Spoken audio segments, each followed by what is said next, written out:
I didn't.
All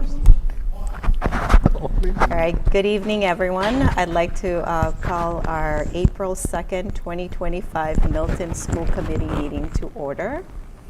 As you will notice, I am not Lizzie Carroll, so she is not able to join us this evening, unfortunately. So I will be running the meeting this evening. Happy to be able to step into that role in her absence. She does send her regrets. Unfortunately, it's a last-minute situation that came up, and that she can't join us. But we're going to go ahead and get started with the Pledge of Allegiance. I pledge allegiance to the flag of the United States of America and to the republic for which it stands, one nation, under God, indivisible, with liberty and justice for all. And like we typically do, we're going to start the next portion of the meeting with public comment. We limit public comment to 3 minutes per speaker.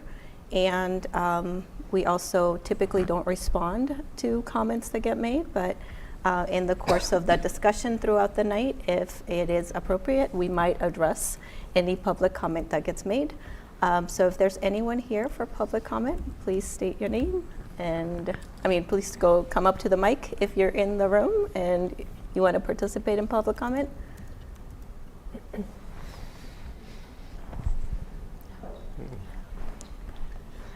And, well, I don't see anyone in the room. Now can we go to folks online and see if there's anyone who wishes to participate in public comment?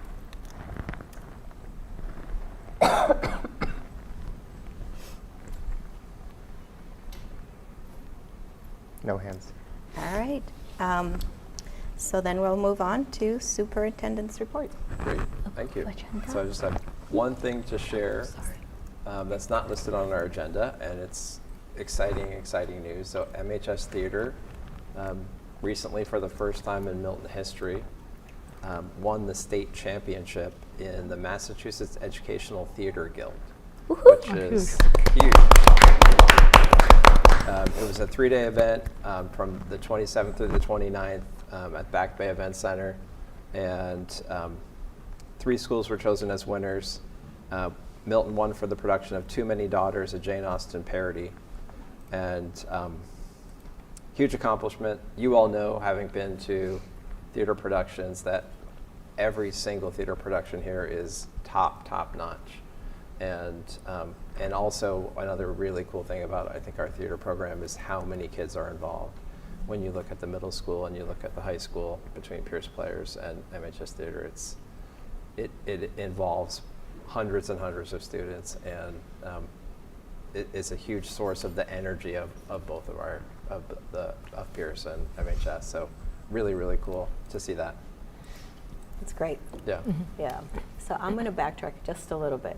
Approve the I agenda. forgot to get us to approve our agenda. So we're going to approve our agenda. We're going to go back to item number 2, and we're going to approve our agenda. Are there any changes to the agenda? The agenda looks good? All right, we'll carry on. Go ahead. I was just like, just want to make sure. I want to make saw sure. that, but I was like, no, just want to make sure okay. we follow Perfect. procedure. Perfect. So I've got 2 items under my report tonight. The first one I'll quickly just kind of go through, and then we're going to get to the folks that are here, which is going to be really exciting. Collycott Cunningham Playground renovation. There was information in the folder today regarding the work that Collycott is doing on their play yard improvement project. This is something that they've been working on for quite some time.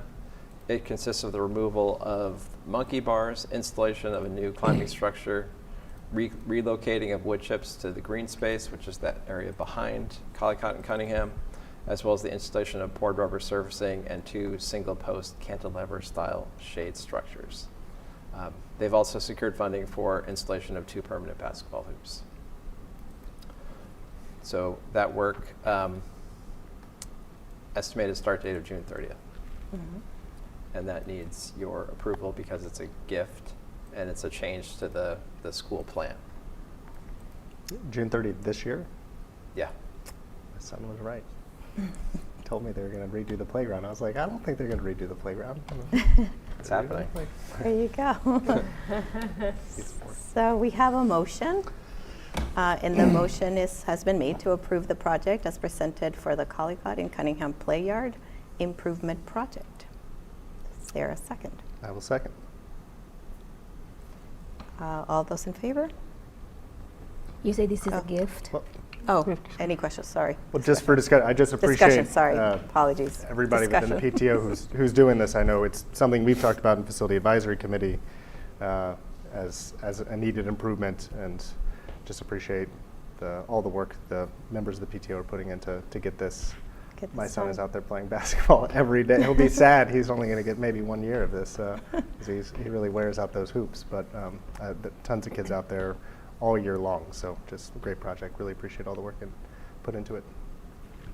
And the main source of funding is the community preservation funding. Mm-hmm.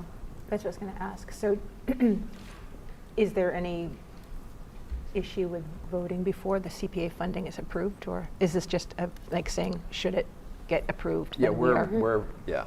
Okay. Yep. No, it looks great. No, and I was also happy to see that the monkey bars, and I know some kids are going to be quite upset, but it's caused a lot of injuries, I think, this past year. I've been hearing about it, so seems like we're going to, replace it with something, a safer climbing facility, structure. Any other discussion or questions? All right, so now I can say all those in favor. No, I think that's a unanimous yes, so we can move on to the next item. All right, thank you. So the next item is an exciting mural that's going up at Tucker, and we've got five guests who are who are here to present about this and share in the excitement. Yeah, thank you so much. So we're all Tucker parents associated with the PTO. I'm Marika. I'm Vernay. I'm Nicole. I'm Sonia. And we have been working on this project since last year.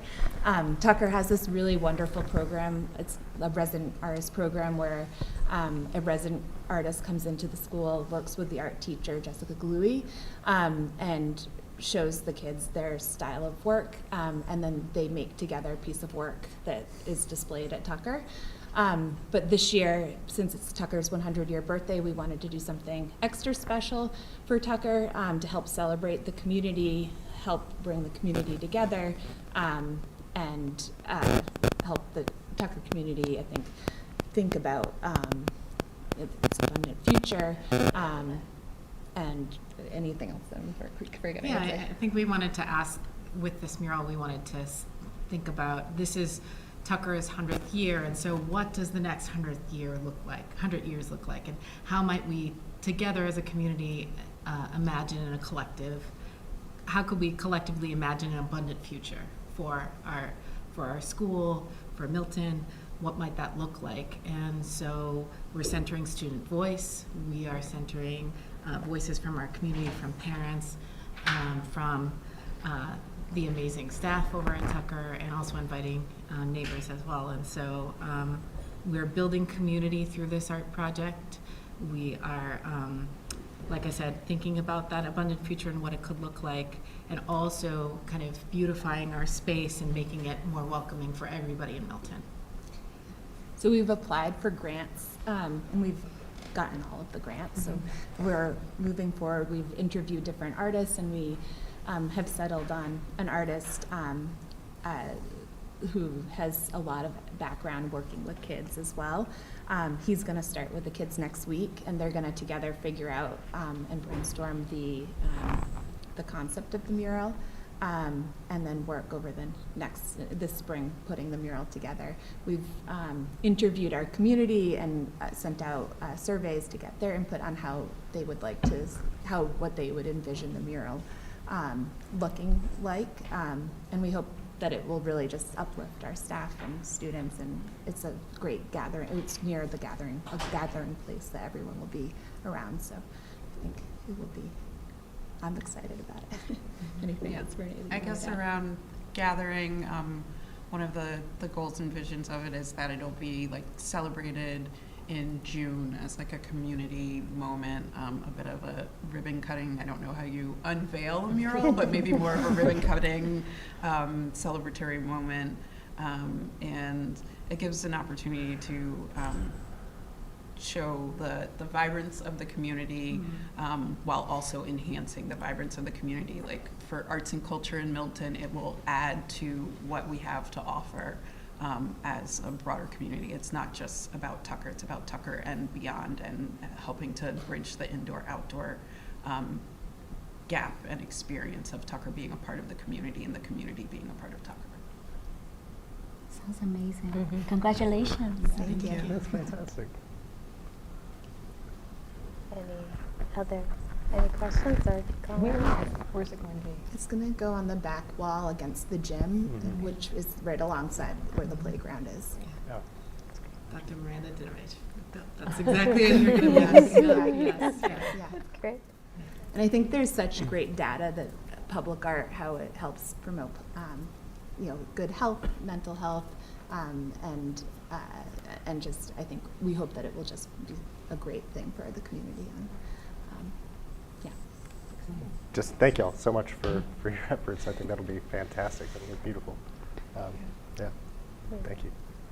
Yeah, no, I would say that, it's, as somebody who works at an organization that we center the arts as a way of doing our work, definitely the process of coming together and doing a mural and having youth voice and the student voice there, it's going to be so important in sort of that strengthening community, which I know you already have a wonderful community at Tucker, but even more so, and just that whole process, it's just, it's hard to explain it until you've lived through it on how valuable it is and how beautiful a celebration can be. The mural is like the culminating thing, but it's the process involved in it that can really bring sort of a community together. So I'm excited about the project and can't wait to see the final product. Yeah, You get so it. good. We I appreciate get your it. I get it. I get it. You have to sell me on public art. I get it. It's And great. It's so appreciate exciting. that you're hearing the student voice in this. That I feel like that's essential to what this project is, and we've been and we're also including thank you, Renee.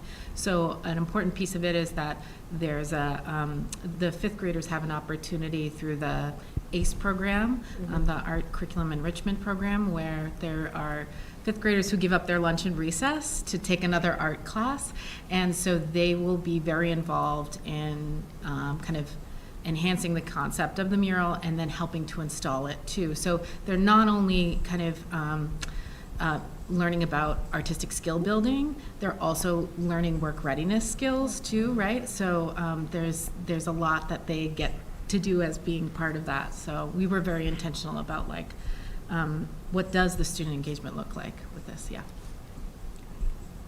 And I really love the fact that students that's kind of, we were talking about indoor and outdoor, and that space is where all Tucker kids are for half the day practically, right? Like in and out of the building. So for them to be like basically part of this mural every day, I think there's going to be long-lasting impacts in terms of kind of what it ends up representing and what it means for students as they engage with it every day. And it's a major community gathering spot for all of Tucker, too. And we know we're speaking towards like the next 100 years, which of course none of us will be here for, but in the more immediate future, it also creates a nice jumping off point for the upcoming playground work and future project for Tucker. So this kind of will help to lay the foundation as that work comes in the future, and hopefully we'll be shortly behind other communities that are getting their updated playgrounds. Yeah. Do you have a date? I know it's with the spring fair. Is there a date, an actual date yet for that? It's For the going to be unveiling? In June. It's in June, yeah. Do you know what date? I don't know the date. June 7th. June 7th, okay. Yeah. We will certainly be inviting the school committee to come and celebrate with us. Yeah. We look forward to it. Thank you. Thank you. Thanks for having us. Thank you so much. Yeah, Thank you. Thank you very much. Yeah. Glad.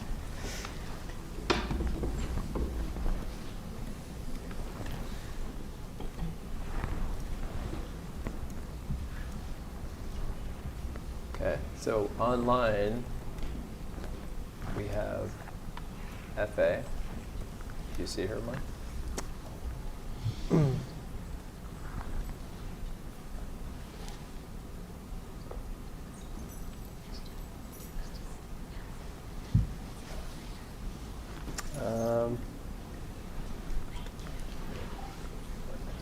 Unless I'm missing her username, I don't see her name.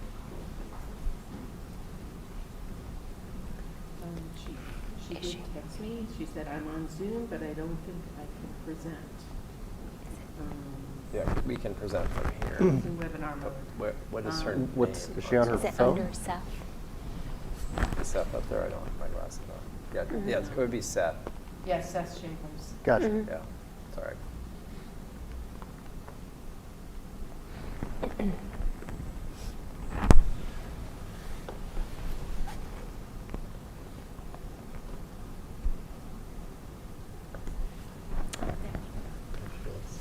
you go.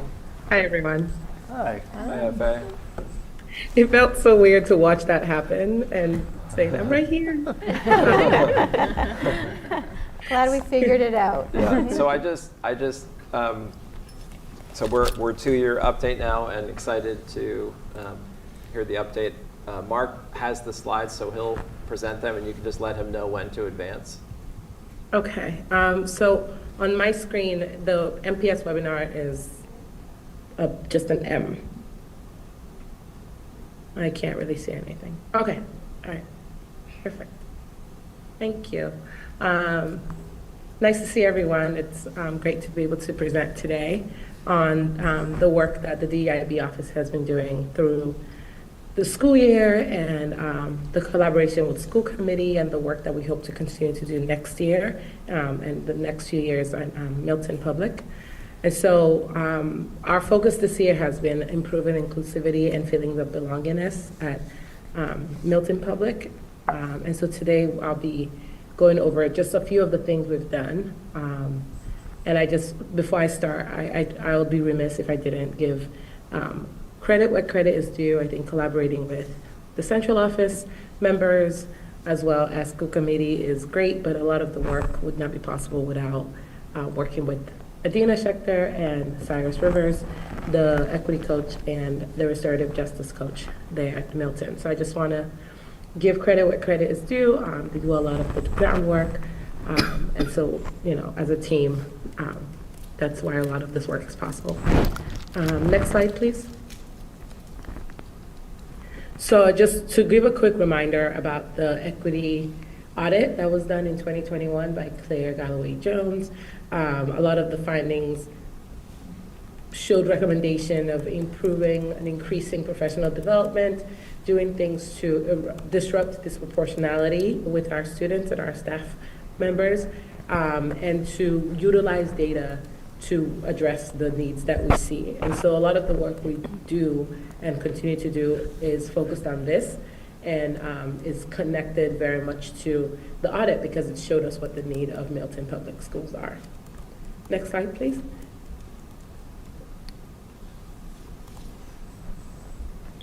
Thank you. So the first thing I said about the, professional development, Adina is our equity coach, and so she does a lot of coaching staff. She's staff facing, and she does the one-to-one with teachers as needed, but we as a department put together an anti-bias training for the entire staff population. So all Unit A got a district-wide PD, and then also the paraprofessionals and the Unit D staff got 2 additional anti-bias training because we know that they are people who work very directly with our students on the daily. So we wanted to make sure that we focused on those people as well. We also taught on restorative justice training so that, again, a lot of their interaction with the students becomes less punitive and more restorative and more about safety and belonging. All staff members work again with me, Adina, and Cyrus to continue to grow in those areas. Currently, Tucker is engaged in a book club with Celeste, the principal, And they're focusing on how to build a cultural responsiveness as classroom teachers and as staff who are student-facing. And I meet monthly with each principal and with department heads to ensure that we are, as a department, meeting the needs for each school and each department as needed. Next slide, please. Thank you. Again, another focus is on school climate to make sure that students and staff and families feel welcomed, feel celebrated, feel seen, and have an increased feeling of belonging. And so in the fall, we rolled out a school climate survey alongside the SEL survey using Vocal to collect data from students on feelings of belonging, feelings that their voices are heard or being heard, feelings of whether or not things are being utilized in a restorative justice lens, or if they still feel like things are punitive. And so we had that data, or that survey collected by all students. And the goal is to then give another one in the spring so that we're able to compare results. The goal of that is for teachers to be able to utilize that data in conjunction with the data about grades, about reading levels, and so on, all the wonderful data we collect as a school, and connect it to the students' feeling of being seen, heard, and celebrated here at Milton. In that same vein, we focused a lot on celebrating Heritage Months. So we've worked with the librarians, we put stuff in our staff newsletters and student newsletters, again, partner with principals to send out these choice boards to provide multiple myriad of ways that these Heritage Months can be celebrated in every level, so elementary and secondary, meeting students and staff where they're at in terms of their development. We have been working with the 5th graders to create a pen pal situation where they're able to write to students across the elementary schools, other 5th graders across the elementary schools, so that they can start building those relationships before they get to peers. So again, taking what we've heard from the community and implementing the work.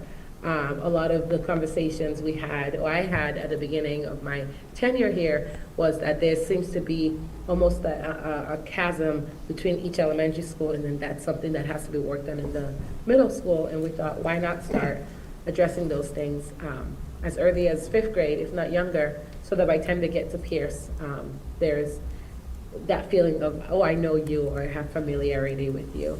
In the same vein, we've been working with the middle school to create the Pierce Academy. So 5th graders going to Pierce for a few days to orient themselves to middle school, and having that be open for everybody in an equitable way, so that every 5th grader across the district has access to orienting themselves to Pierce on an even playing field with the teachers who might be teaching them next year, and so on.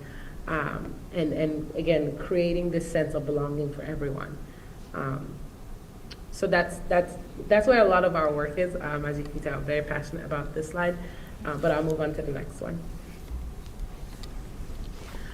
So again, like I said, Adina does a lot of teacher coaching, and she and Cyrus also join me in my monthly meetings with school principals sometimes. Again, just to touch base to make sure that we do have our finger on the pulse.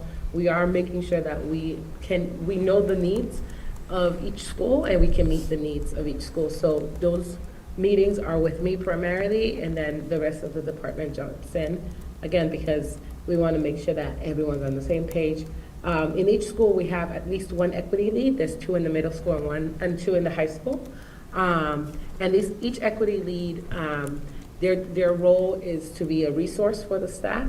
There are people who are very passionate about the work, the DEI work, people who take charge and take initiative to do a lot of this work within their buildings.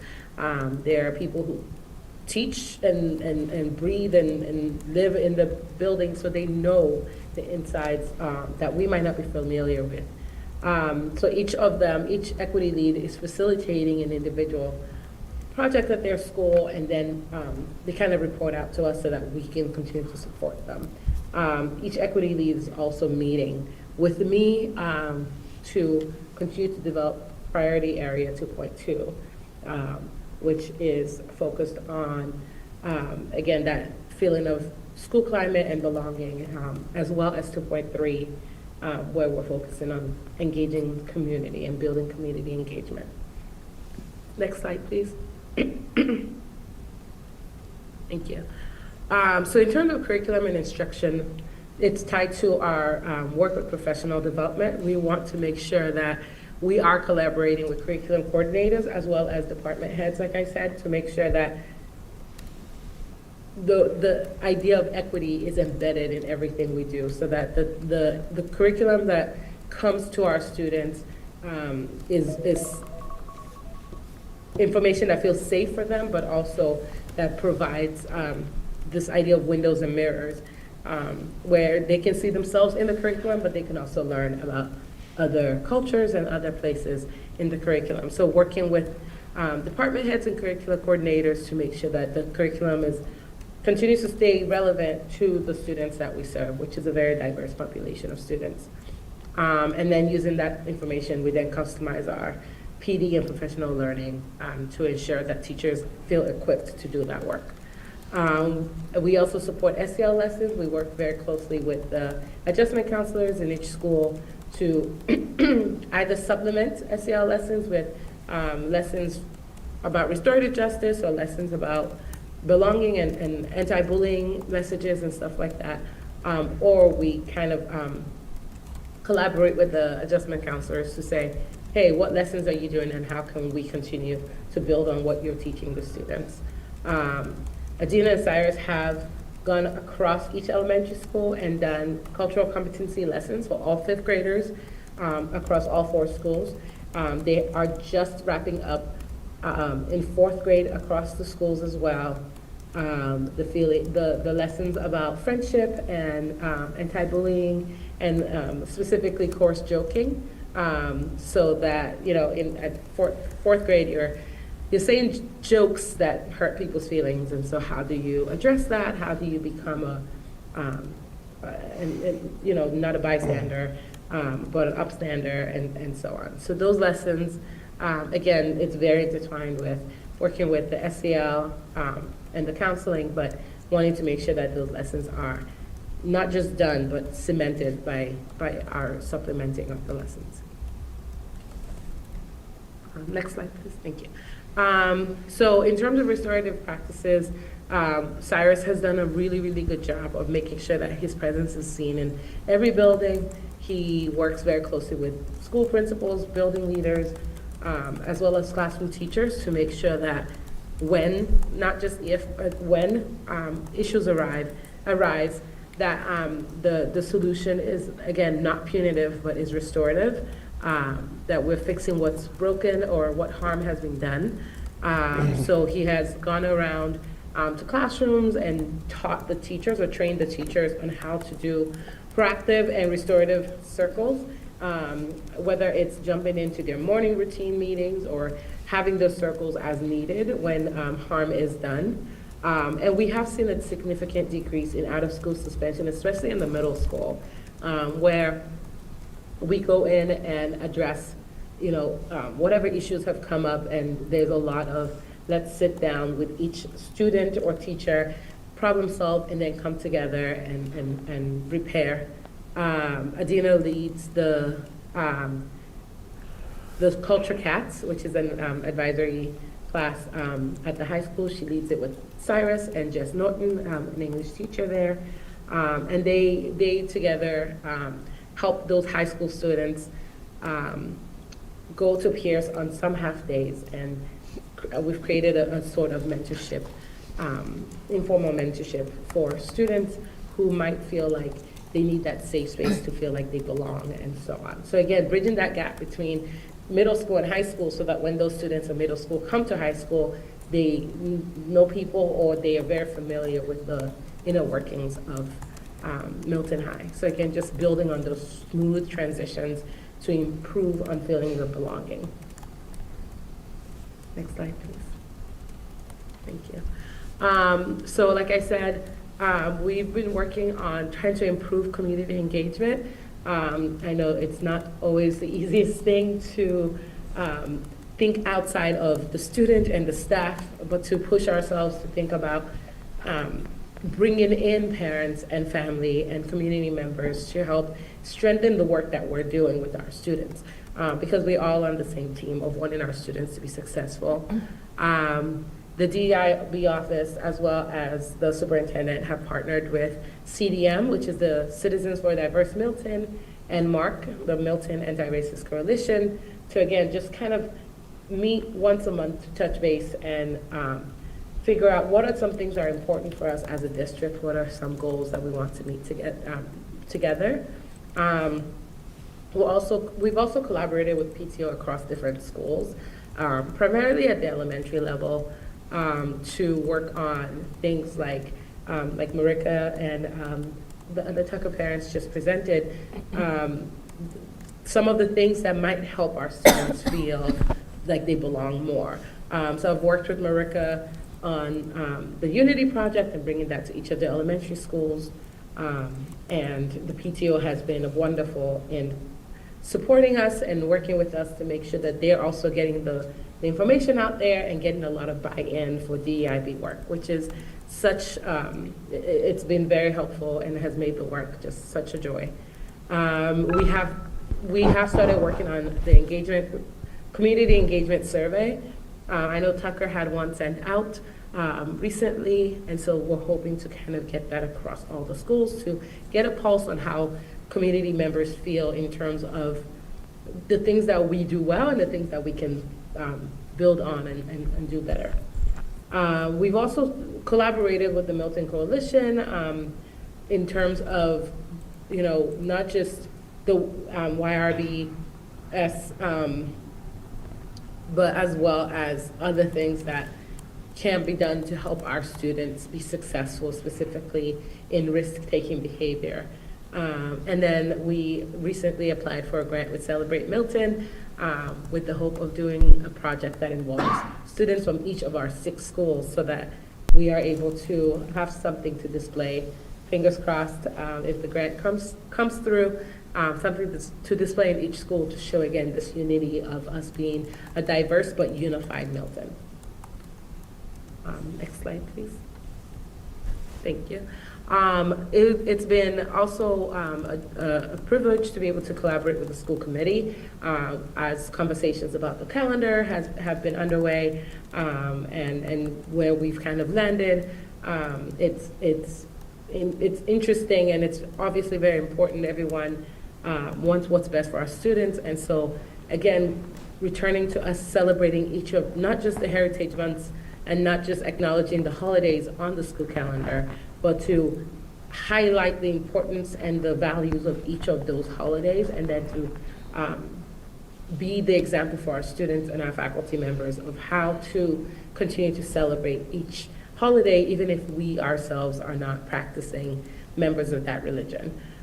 So again, we've partnered with the school librarians to display books or send out resources, choice boards, and just messages in the newsletter to make sure that those holidays are highlighted. We partner very closely with the Director of Communications, Stephanie O'Keefe, to send out as many of these things, and she's been wonderful with staying on top of it. We're also working with the elementary DEIB committees in each school, in all 4 schools. The goal is to meet quarterly. We've met once, and the goal is to meet quarterly, to do a check-in, to share resources, to be invited, or to celebrate events that continue to unify our district, and then to just improve our social media presence in terms of taking a stance about the importance of DEIB to us as Milton Public Schools.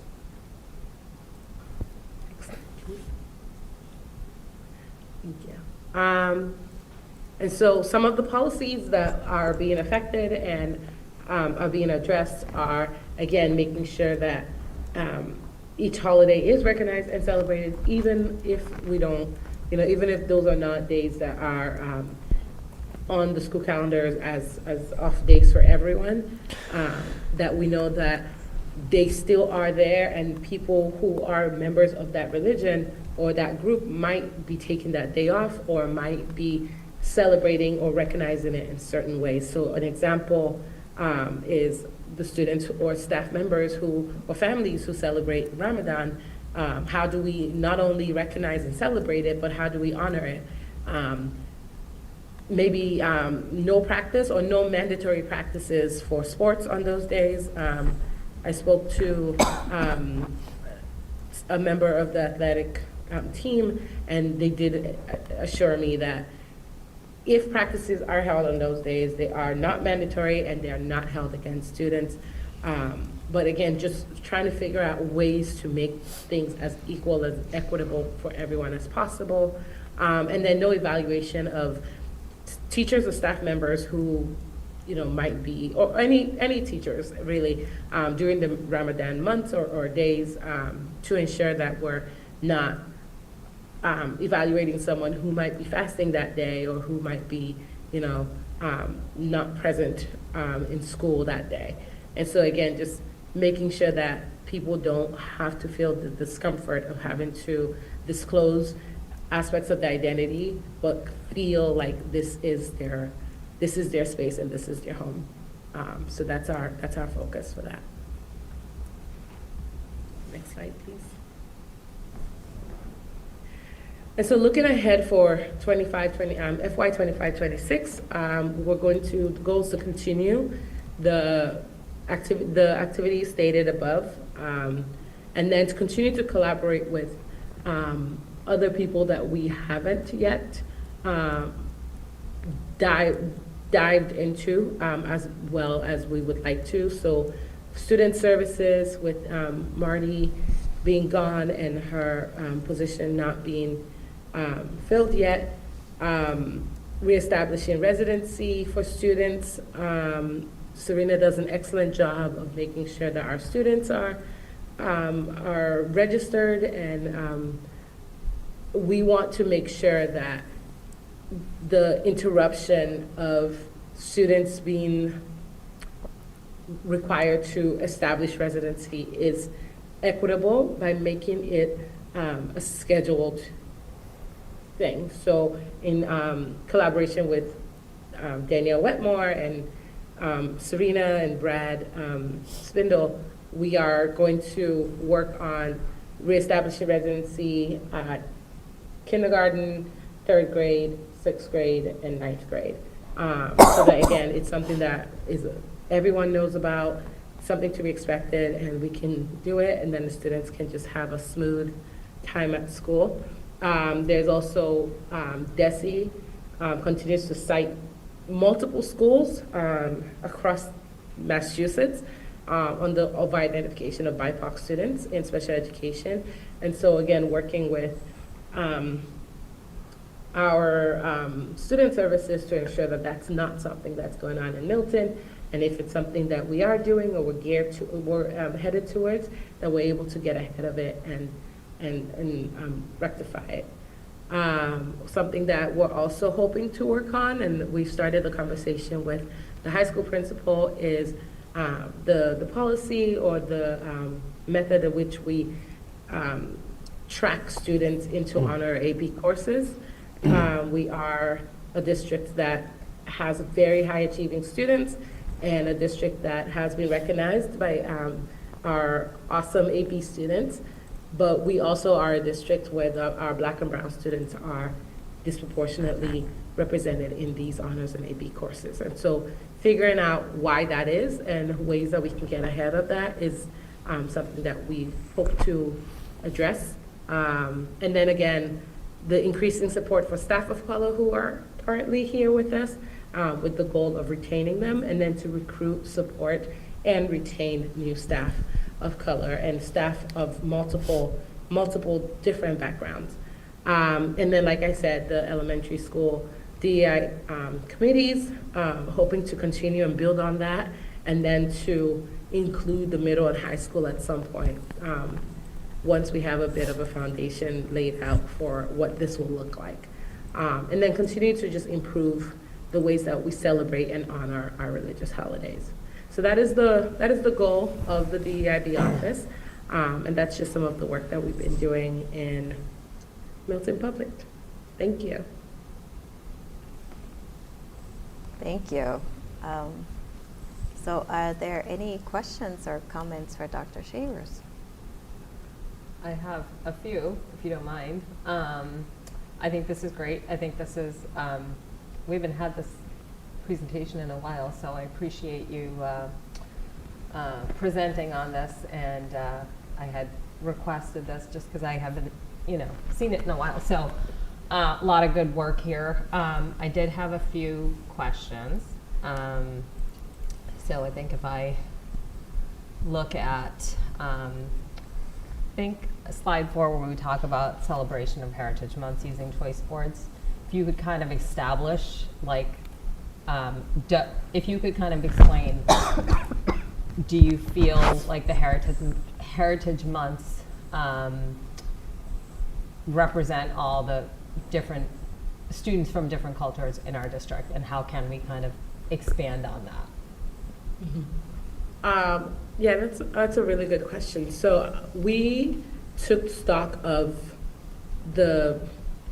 our data, the self-identification of our students as to what race or ethnicities they fall under. But we also know that there's identities that might not be on our data because they're not questions we ask. For example, we might not ask about religion. We might not ask about, you might identify as one race, but you might not celebrate something that you assume would be celebrated, and so on. So we utilize the data that we do have, and then we also kind of just Googled like a list of Heritage Months, and then we put that out there. We also were being thoughtful about some things, again, taking into consideration the political climate and wanting to highlight, without giving any specific examples, wanting to highlight some things that maybe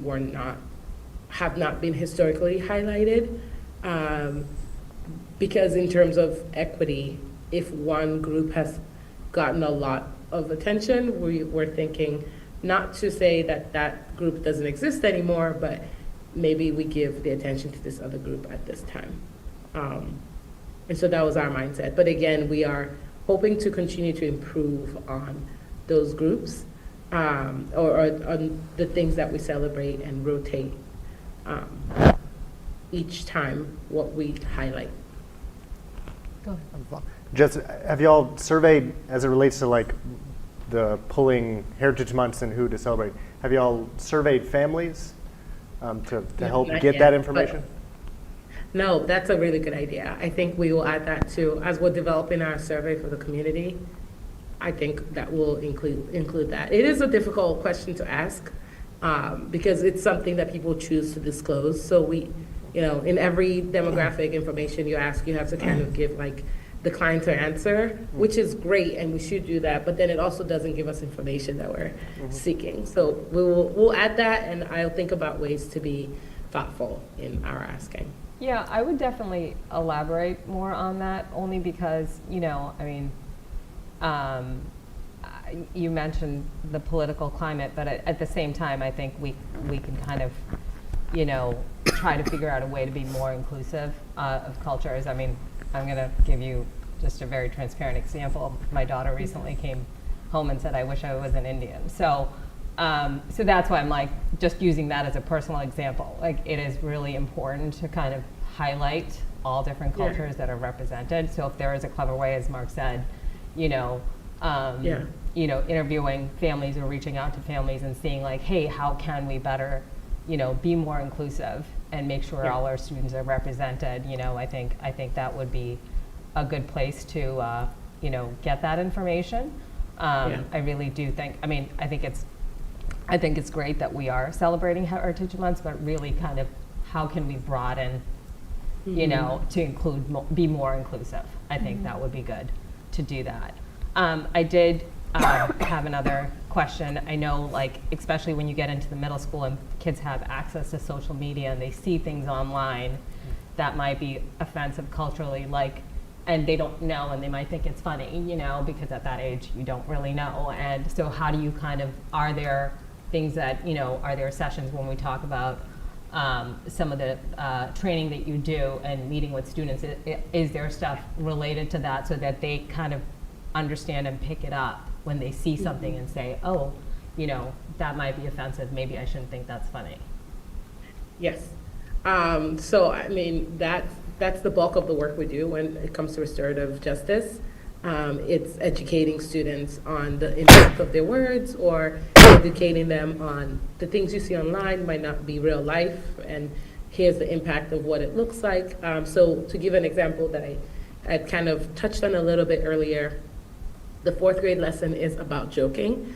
And it kind of stemmed from a principal reporting to me that a student, again, something heard on social media, had brought a joke to the school without understanding the brevity or gravity of the joke, and it involved the N-word, and it didn't become so big that, you know, it was overwhelming, but she made it very clear to the student that that was inappropriate. And so we started doing lessons for all 4th graders across the schools about recognizing jokes like that, recognizing, like you said, things online that maybe people are laughing or it's getting a lot of reactions, but if you stop and really think about it, you know, you might get in trouble for it because it's not a good idea. And if you do choose to then bring it to your school or say it to your friends, and then, you know, you get in trouble for it, our job is not to get you in trouble, but rather to educate you about what's happening, what your impact has been, and how you can repair. Because we want everyone to feel safe in the schools. And I think students, you know, they, like everybody, they push, they test limits, they're trying to figure out what's okay and what's not. And so we come with that lens of teaching and educating rather than punishment. Social media moves way faster than any of us ever could physically, and so we are constantly trying to stay on top of it, but mostly we're trying to give students the tools to, like you said, recognize things, because we can't always be there. We can't see what they see, we don't hear what they hear, and even if something's reported to me or reported to a principal, I always assume that's 1 out of maybe 10 things that they chose not to tell us. And so our goal and our job is to educate them so that they can be upstanders and speak up and shut things down when we are not there to do that. But again, there's 3 of us in my department, and I'm one of those 3. So it's you know, it's not the most efficient because there's only 3 people across 6 schools and thousands of students and staff members. So that is definitely a goal and something we're working on. And it's good too, I mean, I'm glad you brought that up, because, I mean, I've been in several of the Pierce DEIB meetings, and it would be great if there's and it's awesome that there are so many volunteers, right? And it would be great to kind of leverage that across all 6 schools and kind of bring them together and help support you, you know, and what can we do and collect feedback that way. I think it's great, you know, and it's always great when we have volunteers, but I think giving them just more of a purpose in terms of what their, you know, marching, you know, what their kind of mission is and what we would like to see in the district, I think would be great. Thank you. Thank you. Any other comments or questions? I want to say that this is great work. Thank you so much for all you and your team does. I have a suggestion, because when my kids go to elementary schools, I remember the teachers every year at the beginning of the school year, we send a survey out asking like what cultural celebrations you conduct at home, and what holiday you observe, and all those stuff. And also, like, I feel like if the whole district have a one survey sent out, and then with the teacher's name like drop in the Dropbox. In that way, you have the data for the whole district, but then the teachers can also individually receive the data, so that they don't have to duplicate effort, right? So most likely, this kind of survey is already created by different teachers and for different purposes, and perhaps maybe collaborate together to create just one universal one. Another thing is that when you talk about collaborations between the 6 schools, I think that's very important because we always try to do a lot of things in different school buildings, and we need to create more opportunity to work together. And one simple way that you have mentioned and also triggers my thought is that curriculum updates. Like many research have found that students who read a lot in young age contribute to their academic success in later age. So if the students are willing to read more starting from young age because the book that recommended by the teachers reflects who they are, is the most fundamental way of helping the student develop the interest of reading, right? So perhaps we as teachers need to think about the material we introduce in our class, regardless of subject area. You can find diverse representations, right? Even in science class, you can think of, you can always find like, what is a famous African-American scientist, right? Or maybe in English class, you can think about, just find one book that represents Asian, all right? Celebratory topics. Don't always talk about all those trauma that all those people of color have experienced. I think we should pass that age of talking about trauma. We should talk about celebration of how we overcome so much already. So I feel like we can have a lot of things to do to update our curriculum, and by reflecting those diversity, inclusivity in our curriculum, it's going to help our students thrive in the long run. And my third suggestion is that we always work with adults. I feel like our high school students, middle school students, regardless of what the age they are so smart. Like I work with the high school committee representative, and they're 9 to 12 graders. They have very thoughtful questions, and they always ask creative questions to help their peers to understand what's going on in the school district. So, and also the high schools have cultural groups. Like we have the Asian student cultural group, the Afro-Caribbean cultural group, the Hispanic cultural group, French cultural group. I think we should mobilize all those high schoolers to be student leaders of the district to perhaps like lead the Heritage Month celebrations or display the what's that called, the board, what's that, choice board, right? I remember I walking by the high school one day, I saw the Hispanic cultural group create a choice board flyer display thing with like different cultural celebration within the Hispanic group, and it's just very informative, and I feel like we together need to incorporate more student voices, and we just need to collaborate a little bit more in the future. But thank you so much for starting off this great work. I think that's a really good point that you made, is like kind of empowering them to kind of lead that, because I think it also gives them an opportunity to learn from each other, which is more powerful sometimes than like an adult kind of telling them versus them kind of and they're capable. Yes, absolutely. Yeah. And I think that happens across all ages, like the more you expose them to that, I think it's more powerful.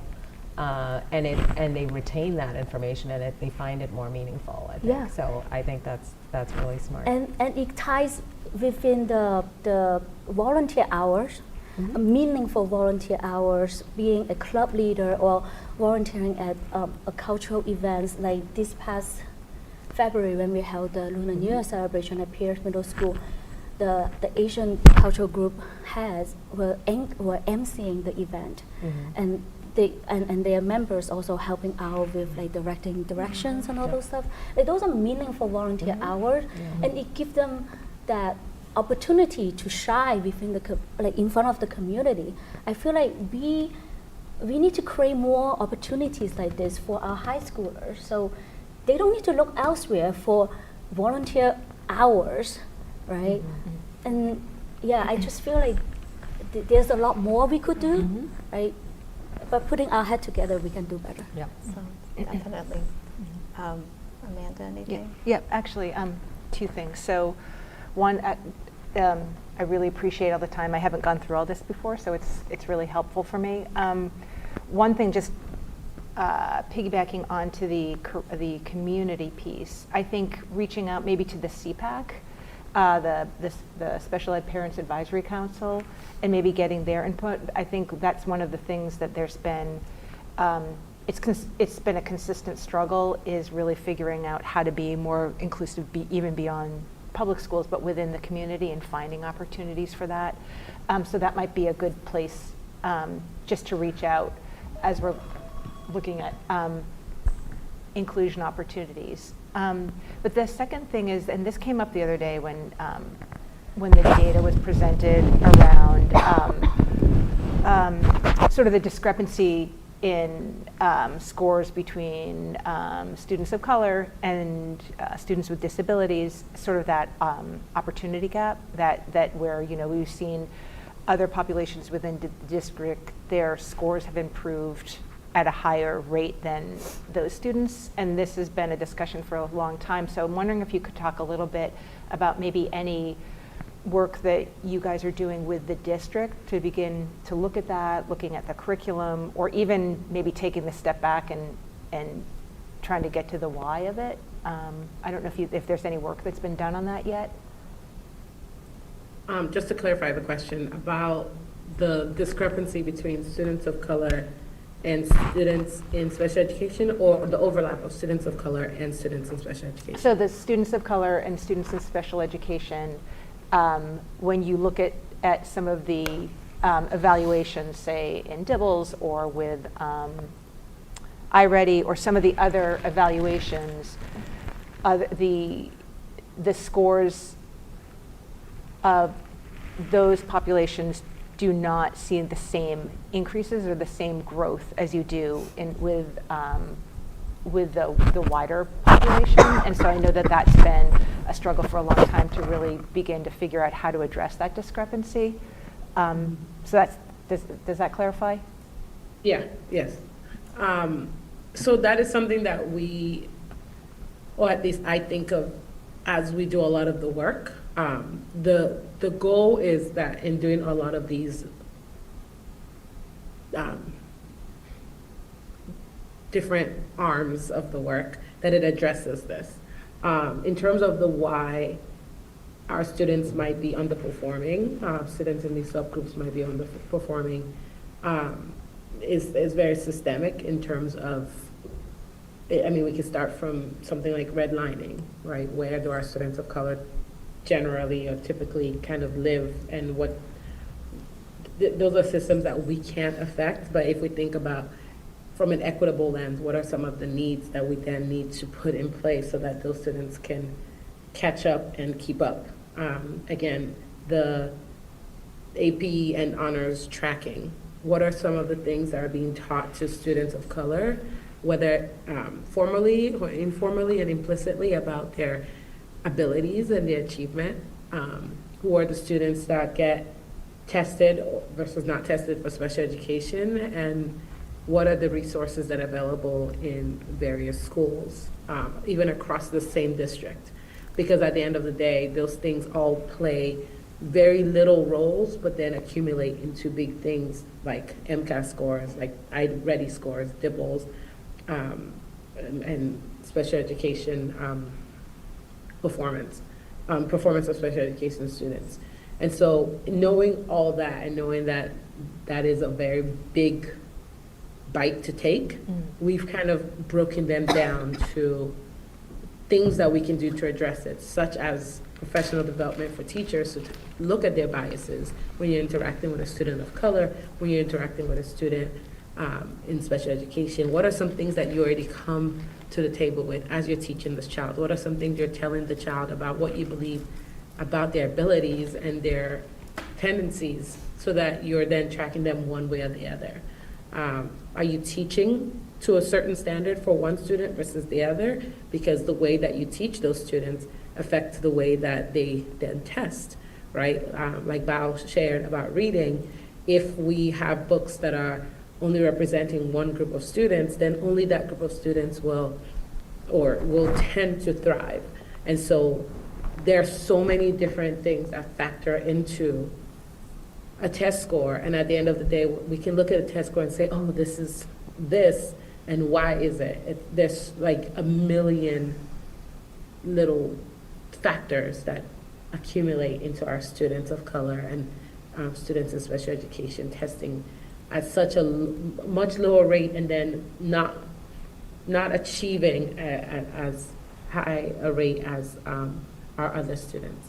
And so that's been, in the research I've done in my doctorate, that's been a lot of my finding, and so that's what I bring to the work. Not taking that huge bite, but rather taking very sizable bites and small chunks so that we can then address it and do it with fidelity, so that we don't burn out, because the work is a lot and it's heavy and it's constant, and I want to make sure that people know that we are here to partner and not to judge and not to scold, but rather to partner and to make sure that we are all doing the work together for all our students, it's including and especially those students in the subgroups. Yeah, thank you, that helps.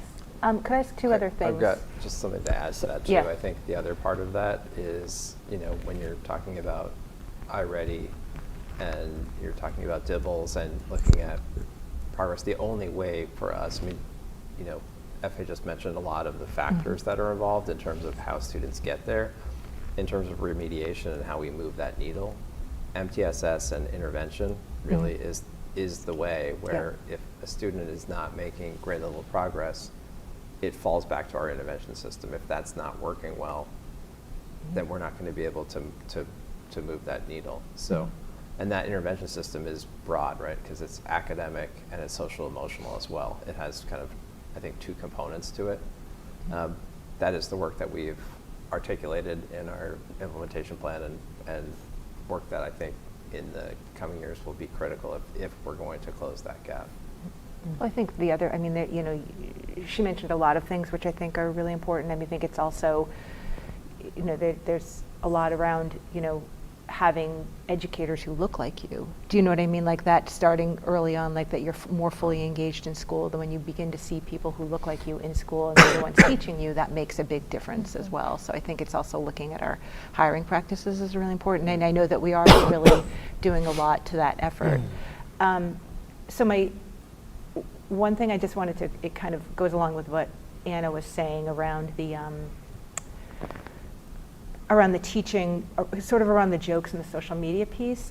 I wonder if there's my two comments are going to have to do with special education. So I wonder if there's some collaboration, or I don't know if it's already being done, that you could work with, because I think that there is oftentimes an added level of maybe, not across the board, but like almost of a naivete that you don't necessarily, in some cases, it's not all kids, but there can be not maybe a full understanding of the social norms at a grade level, like at a maturity level. And so oftentimes, I've seen this a lot, and this goes with the bullying. So I think there's the teaching about the bullying to the people who are maybe encouraging kids to say things for humor, and then there's a lot of cases where then they film them, and then it just is this very vicious cycle. So one is teaching the kids to, the teaching around not the people who are doing the bullying, I'll put it that way, but then also is there teaching around for students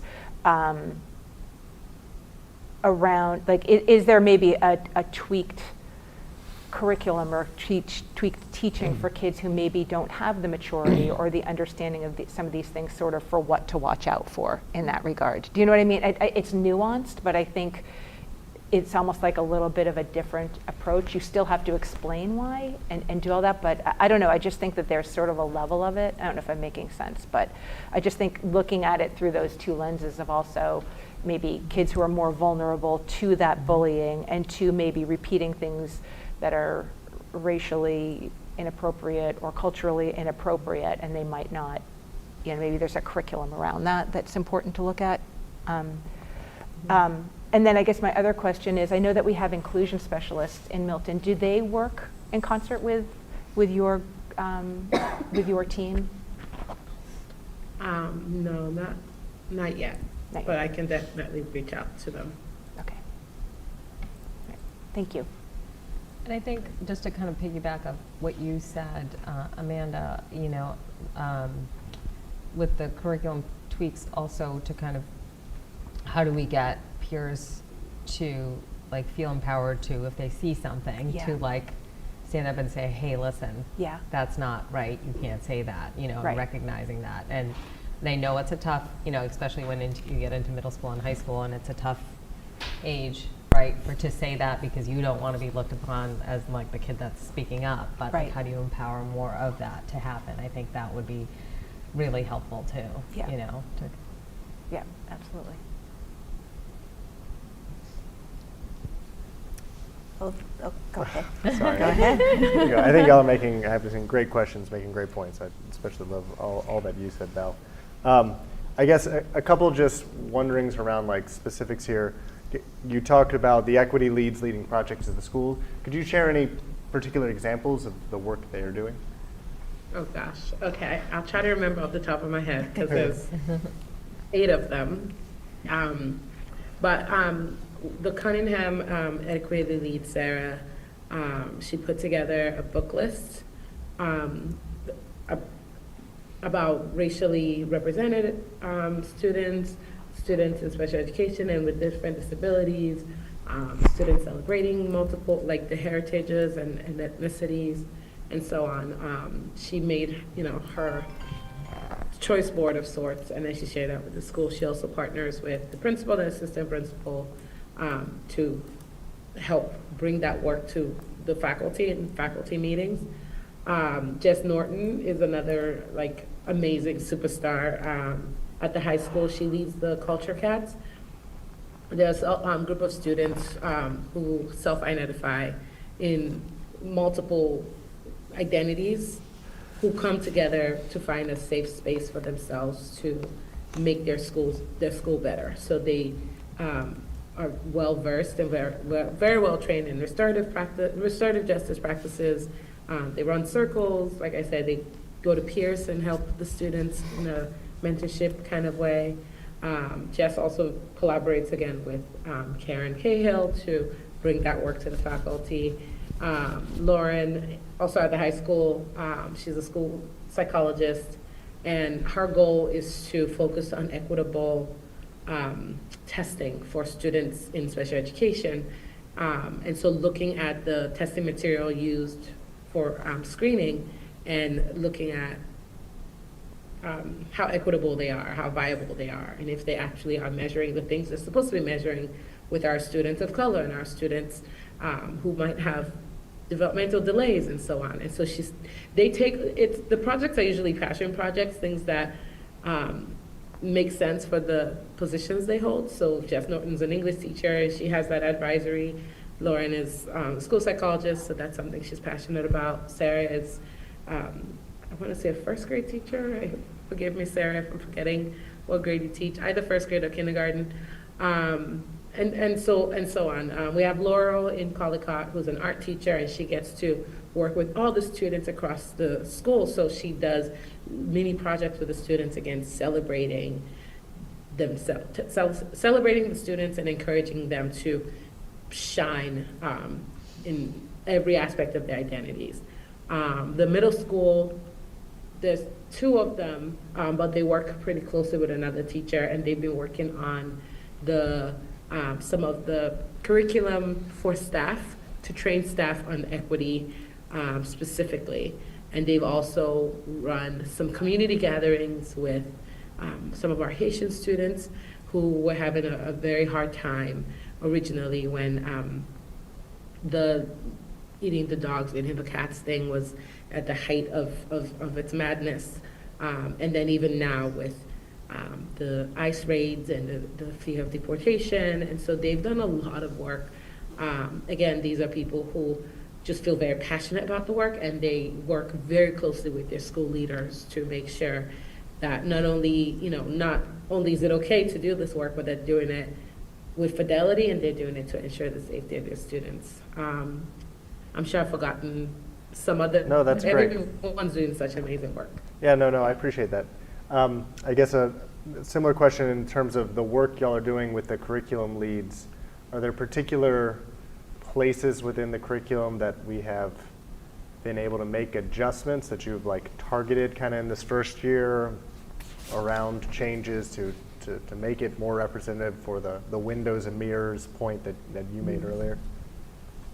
I can't take credit for any of it yet, but I can highlight ones that I have talked to department heads about and encouraged. So one that we worked on more recently was the social studies in the middle school, where they're teaching on Africa, and the teachers did an excellent, amazing job on highlighting aspects of Africa through a strength-based lens, rather than, like Val said, the deficit and the trauma and all that, but just highlighting the awesomeness of each place. So learning about groups and learning about areas, so geography of different places, and just being very aware of the language being used, of the way that things are highlighted in each culture and each group and each geography.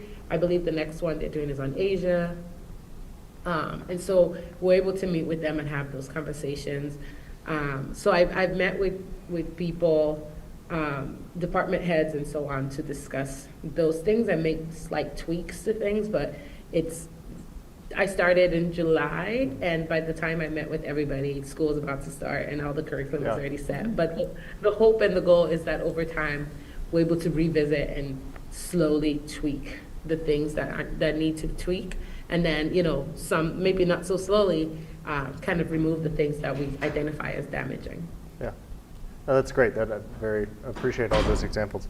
I think the work, especially around like the reading curriculum and like what books kids are seeing, being exposed to, being able to see themselves, especially because we just know the historical texts that we have highlighted within ELA spaces have not been that, and so the more we can do that, I think, quickly with urgency, knowing the importance that has to people feeling connected and not othered, I think is great. So I don't know what the timeline of that is. I know obviously we're looking for new ELA curriculum as well, and that will come within it probably its own kind of assigned texts and things like that in the elementary level. But I think that's really would be great. I think the other piece, just more broadly speaking, is I'd love to know if there are do we have particular goals we are looking to reach here, and the timelines around again diversity hiring is something I brought up before. I think that's that having that representation kind of within who students are seeing. We know what the impact is on kids, or what the goals around when we would do a curriculum review around the books. When that would be able to be completed kind of K through 12. So are there any particular goals or timelines kind of established within the department? No, not yet, but I would welcome any suggestions or feedback on that. Right now, I am working on reviewing the hiring guidelines for that exact reason. So not yet in terms of, we don't have a timeline yet. But it is something that is on my desk, currently being worked on. So looking at hiring practices such as how do we post job postings, what language is being used, what are some things that might deter a certain type of candidate versus another one, what are some policies in our districts that encourage one type of candidate versus the other? How can we encourage less bias in the interview process, including using rubrics that are created with the understanding of historical and structural racism that have kept people of color from certain spaces, and what accommodations are being had for people who maybe are neurodivergent or are have a disability and so on. And so that's work that is being done currently, but I will definitely work with leadership, central office leadership, as well as, again, welcoming suggestions from school committee on how that timeline should kind of unfold. Right now, you know, in a very realistic sense, everything is kind of in flux and in limbo with the budget and the override. Everyone's waiting for the override. We're trying to do work and with the hopes that everything will continue next year seamlessly. But we don't have an HR director, and hiring and retaining is a big part of HR. So I'm working very closely with Lori. I'm working very closely with CO to continue that work as much as we can. But it would be impossible to set a timeline if we don't have a lot of the things in place that are needed to make this a reality yet. So in terms of the timeline, I think it will very much depend on what April 29 brings, as well as what our superintendency brings in the future. Yeah. You named the elephant in the room there. Thank you. Yeah, it's really hard. I mean, I'm doing a lot of the work, and I'm committed to it. But my name is on the RIF list, and so it's really hard for me to say, here's all the stuff we're doing, and then if I'm gone, I don't know who's picking it up while I'm gone. And so I'm trying to plan as though I'm here, but also plan for whoever is here if I'm not here to continue the work. Because I'm not important, the work is important. Well, you're important too. Well, you're important. You're very important. I appreciate that. So no, I really, I just want to sort of just thank you for naming it, because it's there. And I want to thank you for your presentation and for elevating the importance of this work and for demonstrating the multifaceted, there's just so much to do. And I think I like your use of, taking small bites in order to make progress, and that's important.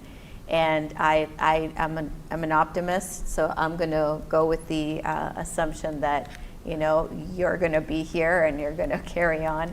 And I would say that I would elevate with that. I would elevate sort of making sure that we prioritize sort of a set of just the things that we want to focus on in FY 25-26.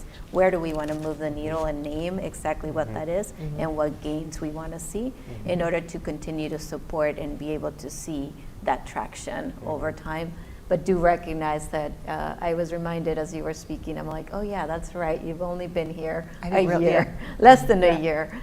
So I commend you for all the wonderful work that you have accomplished in that short time, and for reminding us again how critical this work is and how important it is to center our students and making sure that there's a strong sense of belonging, that they see themselves reflected, and that we continue to do the work with our adults and also with them to create the climate that we want.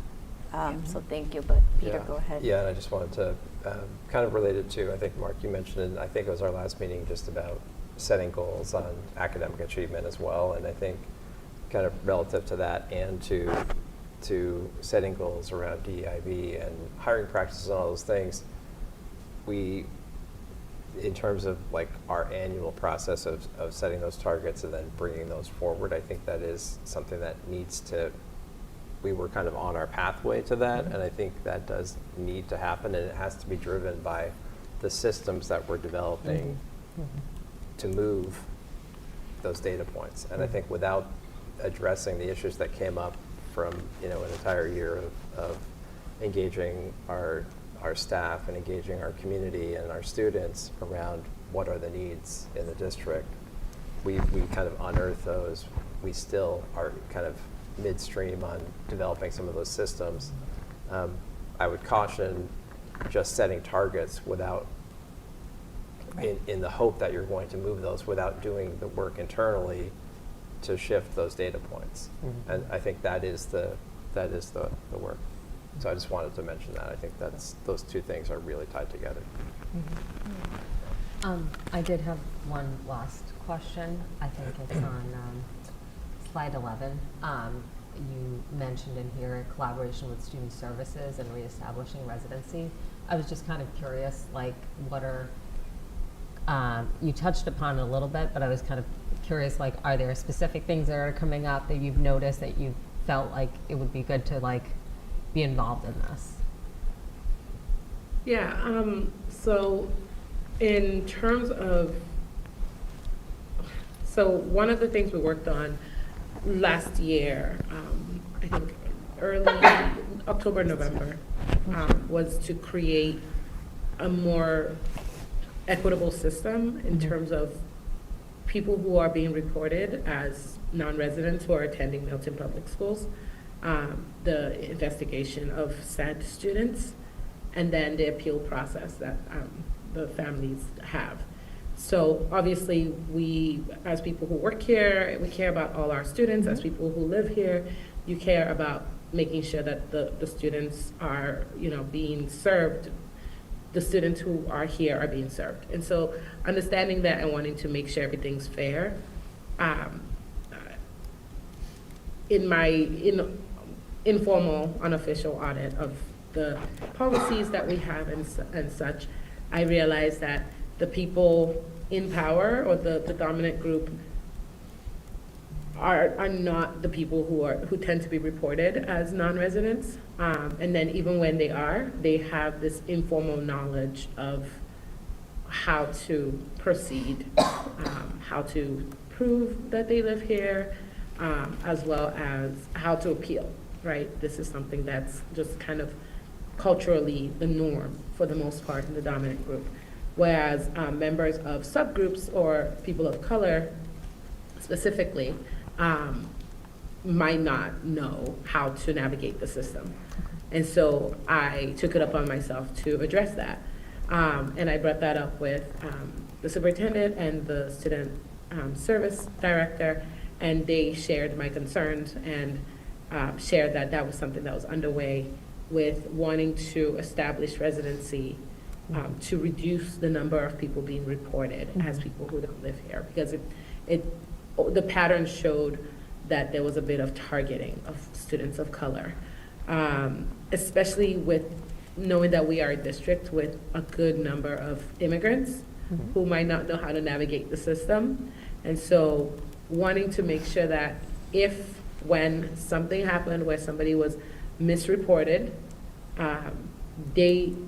the paperwork showed a very detailed step-by-step on how to prove your residency, how to appeal if for some reason we say, oh, no, we still think you don't live here, here's paperwork you can bring, and here's how to reach out, and having multiple avenues, not just on the computer, but on the phone and in person and so on. So providing that so that everyone, not just one group of people,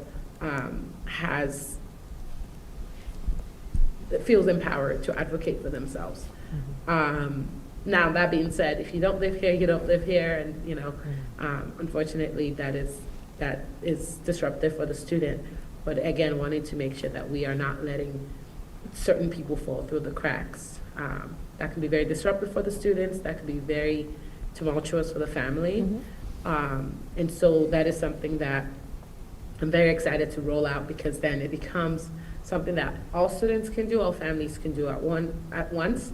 Obviously, there's some families who you might have a child in first grade and a child in sixth grade and a child in 10th grade, and we're not asking you to reestablish residency every year for all three kids, but wanting to make sure that the system and the policy is equitable for everyone, including people who are less educated in navigating the education system or even the American school system. No, I appreciate that very much, and I think that approach is good to kind of offer guidance and have that. I mean, being an immigrant myself, and my dad kind of navigating things when I was a kid, just not knowing where to go, or you know, being able, like English not being his first language. So I appreciate having those kind of supports in place to help them kind of, you know, figure it out so it's not completely new. So thank you. Great. So thank you again for joining us and for the presentation. And we are now going to move on, but thank you so much for your time. Thanks. Thank you. So we'll move to now to the chair's report, and I am going to do my best by Lizzie. And we are, the first item under the chair's report is the override budget information sessions that we've been hosting. As you know, over the past 2 weeks, we've hosted 3 sessions and have one additional session that's been scheduled for next week, April 7th, Monday at 6:30 here at Milton High School. This morning, I know that the Finance Committee, being a member of it, we had an extensive conversation on how we can continue to improve our messaging for the upcoming meeting and beyond. Really thinking about how important it is to make sure that we continue to explain in ways that I think you know, members can, or community members can understand sort of the impact that the cuts that we're looking at will have on the student experience, on the family experience, on our teachers, on our buildings, et cetera. But just if there are any sort of comments or anything, and in terms of the upcoming session, or any thoughts on the sessions we've had. But I, you know, we definitely had you know, a conversation this morning, but if there's anything else.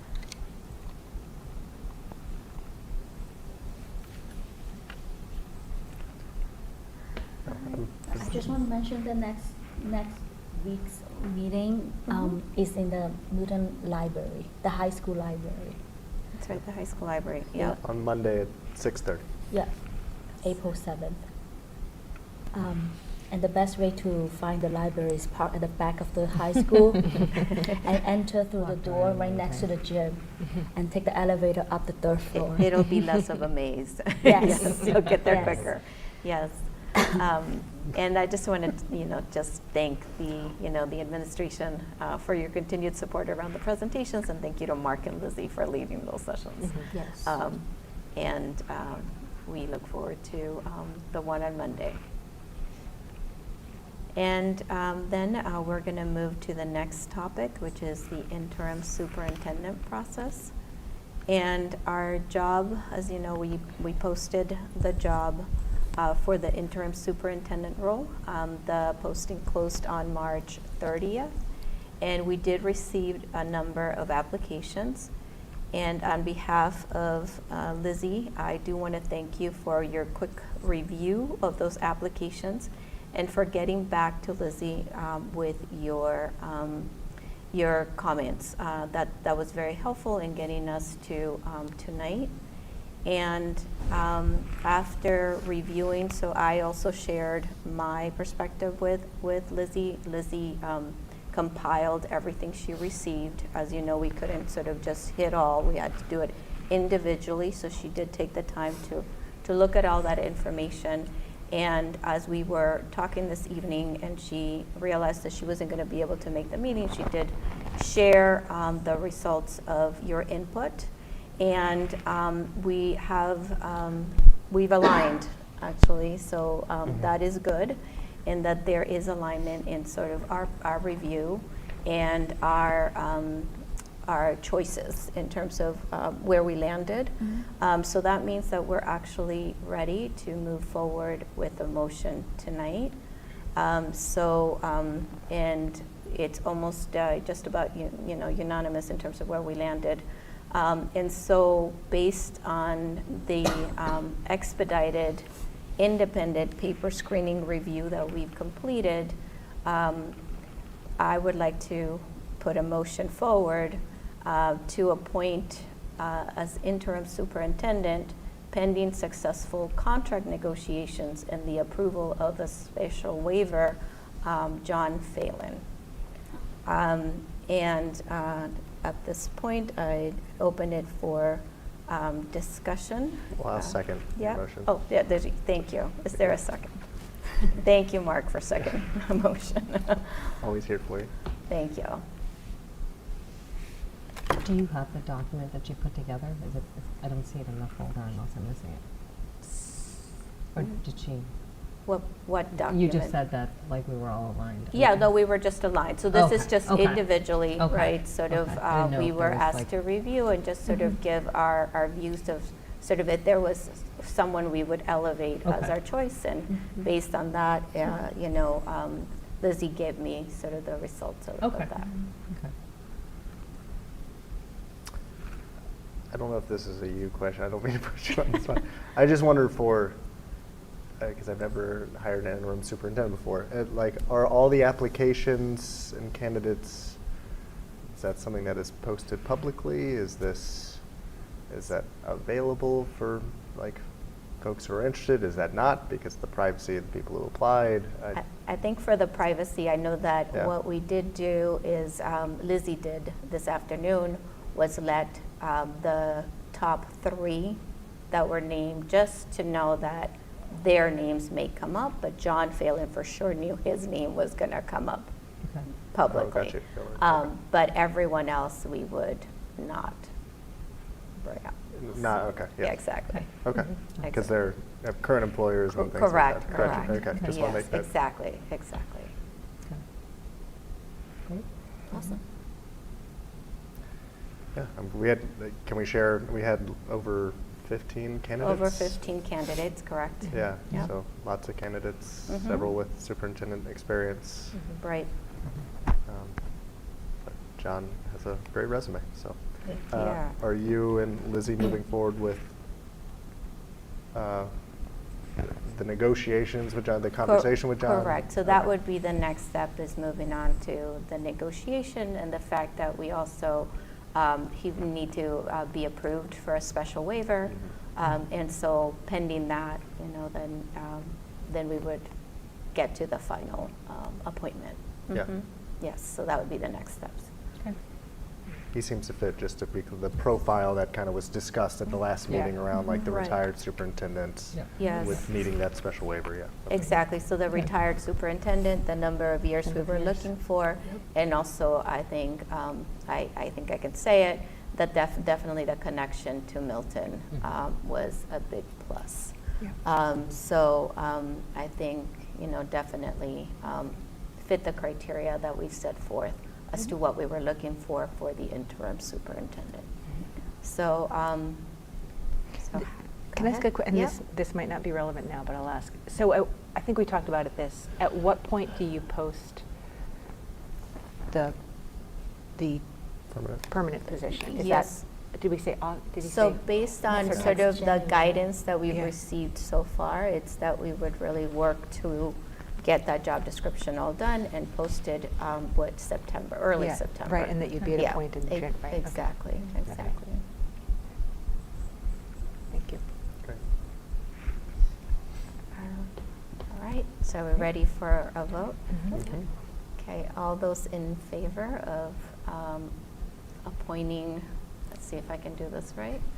Hold on, I have the motion right here. So based on, so all those in favor of appointing John Phelan as our interim superintendent pending successful contract negotiations and the approval of a special waiver. And Lizzie did want me to convey that she is in favor of that as well. So it's a unanimous vote. Awesome. Thank you. And now, moving to Finance Subcommittee. Great. You're doing a great job. Thank you. You covered a lot of, in terms of what we've been doing over the last couple weeks. A lot of it's been the community engagement process, the creating of those presentations, the refining of those based upon feedback. Again, we appreciated the discussion this morning on that, as you referenced, just in terms of like how do we, feels like we are doing at least a pretty good job on like hitting on some of the details and the numbers and the story of FY25, but how do we just talk more about like the actual impact, right? Connecting on emotional level to your point, the human level to your point, for what the pending non-override cuts would mean. So still a lot of work to do on that, and certainly not a lot of time. So appreciate that. Also, just remind anybody watching, the Finance Committee meetings are recorded and posted, going all the way back through February. So if you have interest in watching those, they are at your disposal on the MATV page. Over the last 2 weeks, we talked a bit about the FY25 budget, mostly around the Select Board. So we haven't had enough meetings since then, but the update there, the Select Board, at our last meeting, we voted to ask for the $1 million of the special ed reserve allocation for FY26 to be moved into the revolving fund for the town within FY25. The Select Board voted to do that for $700,000 amount, so not the full request, but a significant amount of the request. So that occurred, and then obviously there's just ongoing work that Katie and the team are doing around, and the whole district is doing around monitoring spending and making sure we're doing whatever we can to continue to shrink the FY25, watch it, and pay attention to some of the details coming out of the state legislature as well around some of the additional funding we are expecting to see. So that's the big update on the FY25 piece. And then the FY26, we had our warrant committee presentation last Wednesday, which the questions were great. Really appreciate the continued partnership and collaboration with the warrant committee members. So had that seemed to go well. Again, good questions, good conversation. And then we've been doing the overall kind of community presentations on the FY26 budget. And so those have been the primary focuses of the Finance Committee. We obviously have an update on the non-override budget and the presentation on that today, so I'll pass that over. Great. Yeah, so relative to what Mark just shared in terms of our guidance from the Select Board, we have returned to our non-override budget with the directive to remove $1 million, a further $1 million in reductions. Principals and central office staff or administration came together and looked at, first obviously revisited our non-override list, and then talked about what further reductions, where the further reductions would be. It was, as you can imagine, a very challenging process, and there really is nowhere, that there's nothing kind of that is, and I think we mentioned this morning, there's nothing non-essential in our budget. So the revisions on the first slide, sorry, Mark. No, you're fine. I'll share those. So I'm so sorry, this morning's finance meeting, I think when you guys were talking about it, it was like after 9 o'clock, so I was like sort of listening, but I couldn't. But yeah. What could you just give me just some background on the $1 million that they were asking to reduce for FY26 in case of a non-override from the Select Board? Like, what was the kind of the directive for that? Well, the directive was, I think what Mark just mentioned, which is we requested $1 million for FY25. So FY26, if an override fails, the free cash that would be used would no longer be available. It's going to other parts of the budget in a failed override. So this is okay. Yeah. So the 700 that we would be getting, we would be borrowing from next year. Is that what I understand? Okay. Yeah, it's the use of current year free cash, but the town administrator is constructing the next year's non-override budget to use all available free cash to kind of buffet against the impacts of the cuts to services. Okay. Right, which is what we've talked about previously around the FY26 budget is not in and of itself a sustainable budget because it's built on the back of $3.5 million of free cash. Okay. Yep. But yeah, so we would need to pull $1 million. Right now, it's only $700,000 has been pulled from that. But given we are unclear at this point of exactly where that will land, and we as a committee asked for the $1 million, the town administrator's direction was like, you should create a plan for the $1 million if you think you could use the $1 million. And obviously, if we don't, then that's a benefit. But at least, you know, in fairness to the staff and the folks who obviously need to be informed about this, we need to make plans according to that scenario. Okay. So I know we're kind of running out of areas to cut from. I know with this particular one, I see a lot of interventionists on here. I was just curious kind of what led to this decision, like that these were the positions. I'm just kind of curious, like what the thought process behind that was. Can we let them just like Oh, sorry. run through? No, I Sorry. appreciate you. Just run through it for Okay, the public, sorry. and then I think Yeah. great questions. We should definitely come to that. So these are the further revisions that we made. We did share this information yesterday with staff that are impacted, that are currently in these positions. Part of the seniority process means someone could be in a position, but they may bump into another position. We are Okay. going to be doing that work now. After we finalize this list, we'll be working with the union to determine the process to go through determining where people land in the seniority list. So these are this is kind of broken up into positions on the bottom and kind of operational and other expenses on the top. And in terms of kind of the decision making around positions, as I mentioned, there are we don't have non-essential. I mean, as I think I said this yesterday morning at Collycott, when we came forward with our level service budget and that 6.4, that was our essential budget. So everything we've taken away from that is kind of pulling back from where we need to be. So the expenses, we've just kind of trimmed in different areas. Athletic fee increase, tech general expense. This would reduce our purchasing of hardware next year.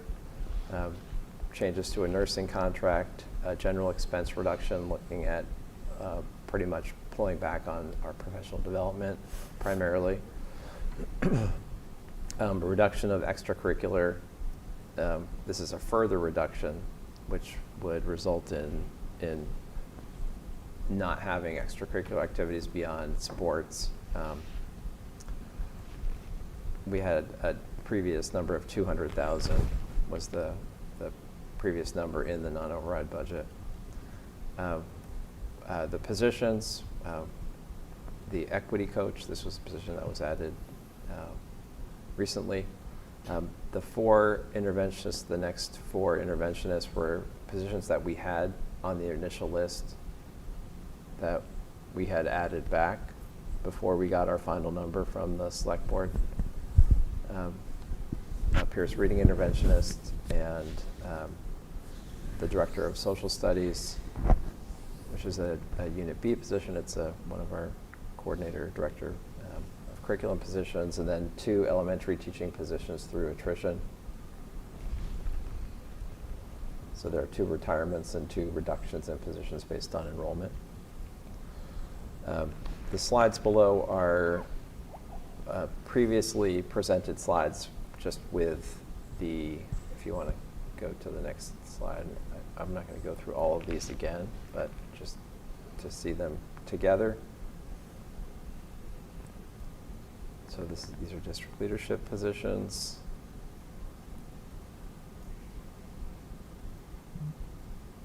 These are district-wide support positions.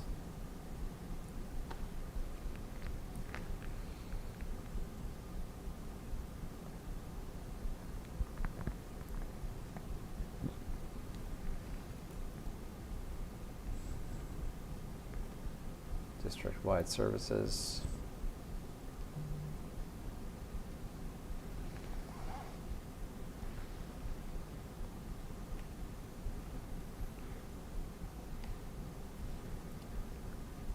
Can you clarify the theater club's athletic stipends? What is that amount? These are kind of clumped together, and Katie and I were talking about this earlier. We need to kind of, I think, refine this in our next presentation to more clearly articulate this. So that's work that we are doing. But generally speaking, I guess, since you don't have in the slide, can you just talk again a little bit more in depth about what are the impacts to that student experience? Okay, you want to talk? Yeah, I know you looked at this today. Sure. So for the extracurricular programs, the amount that was factored in the non-override cuts was essentially the elimination of funding for the clubs and other student activities. Previously, in the non-override cuts, there was still a portion where we had retained funding for a very limited number of clubs and student activities, but this is essentially an elimination of funding for that budget line. So that's all of the clubs and student activities. When Principal Cahill was here in December, she presented the high school site council presentation, and she had linked in that document or in that presentation a slide that gave context and kind of like the list of all of the clubs and activities. And so I think that may be a good reference point. I think that presentation is listed under the school committee presentation section on the website, and so that kind of lists out all of the current club offerings at the high school. So you can see each one of those, there's a number. So all of those clubs would be eliminated. There's 60 plus clubs. And I believe when we had talked about athletics, and we can get, again, further information, but I believe the conversation focused around potentially elimination of the freshman teams. So it would be junior varsity and varsity teams.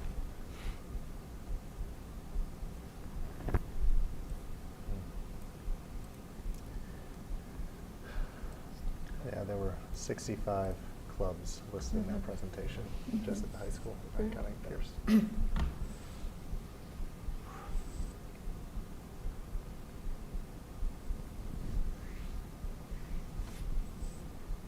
So Milton High School here.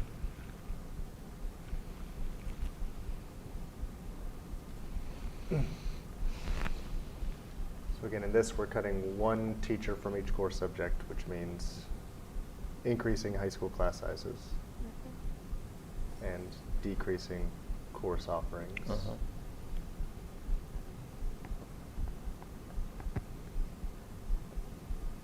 And the Pierce reduction is the reduction of a team. And then the librarian and reading interventionist. I think I have this information, but do you remember how big is Pierce 6th grade this year? The current 5th grade, you mean? The current fifth I was grade. saying the current 6th grade, but yeah, or the incoming 5th grade. The incoming, Fifth the grade. rising, The rising Sixth sixth graders. grade is, I believe, 368. I can pull up that number right now. Yeah.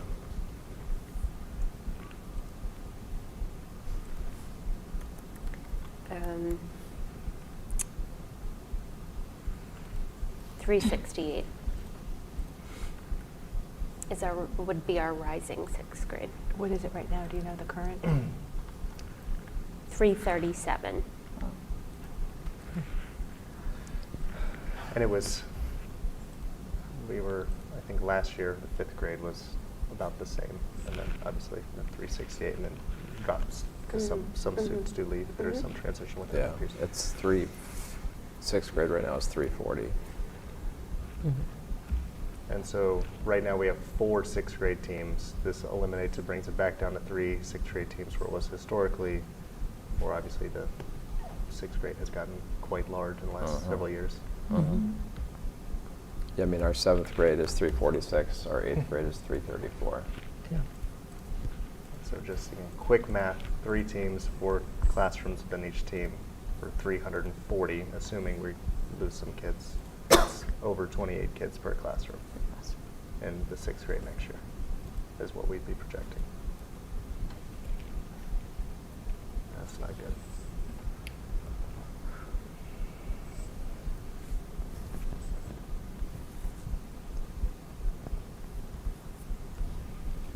And then this is the combined all 4 elementaries, non-override cuts. And this includes the $1 million, okay, that you Yeah. had mentioned earlier. So then, how many French reading specialists do we have left? Would be none. This goes back to the previous, yeah. Okay, Yeah. so 0. Yeah. And then, okay. Is it the same for the other interventionists? So do you know how many, would there be any? Yeah. There are, that would leave 2 math interventionists, 1 early literacy, and 4 reading specialists. That would be shared. Some of those are shared, yeah. Yeah, so you had 4 reading specialists across 4 elementary schools, so you had 1 for an entire school, essentially. You'd have 1 math specialist, math interventionist For 2 schools. shared for 2 schools. And there will be no librarians. No librarians.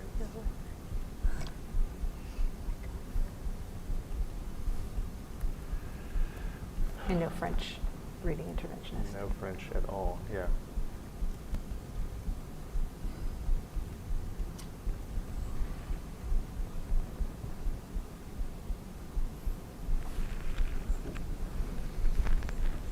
What is the impact of the Spanish teacher cut, the 0.6?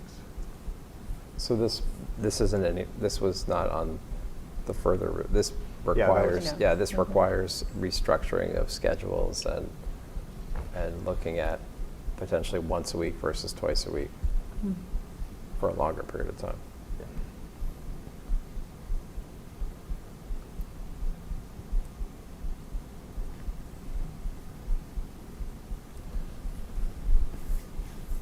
So additionally. And that's the updated number of FTE. So can we add one other question? Yeah. So if you look at the elementary school and the high school, we lose a custodian in each place. So how much does that, I mean, I know we're already pretty lean, so do you know what that leaves? So is that, how many custodians do we have across the elementary schools? Do you know? I don't have those Okay, numbers. No. okay. I can find that out for you. though. But Can I ask one other yeah. question? So what does this do to the preschool? I'm trying to, does that, we don't have a, does that eliminate the full day preschool? Yeah. Okay. yeah. And then changes, and then what about, are there any changes to the half-day, like as far as number of student? I mean, if there's fewer, or did we lose any teachers for the half-day, and does that impact the number of kids we can take in? the half-day wouldn't be impacted by this. No, okay. Because those are mandated. But only half of them, I mean, Well, but you have to have You the have to- other yeah. half of the seats Right. in order to have the ratio. right. The Tucker full-day classroom is non-special ed. Right. Okay, Right, so right. that goes Yeah, away. that goes away. All right.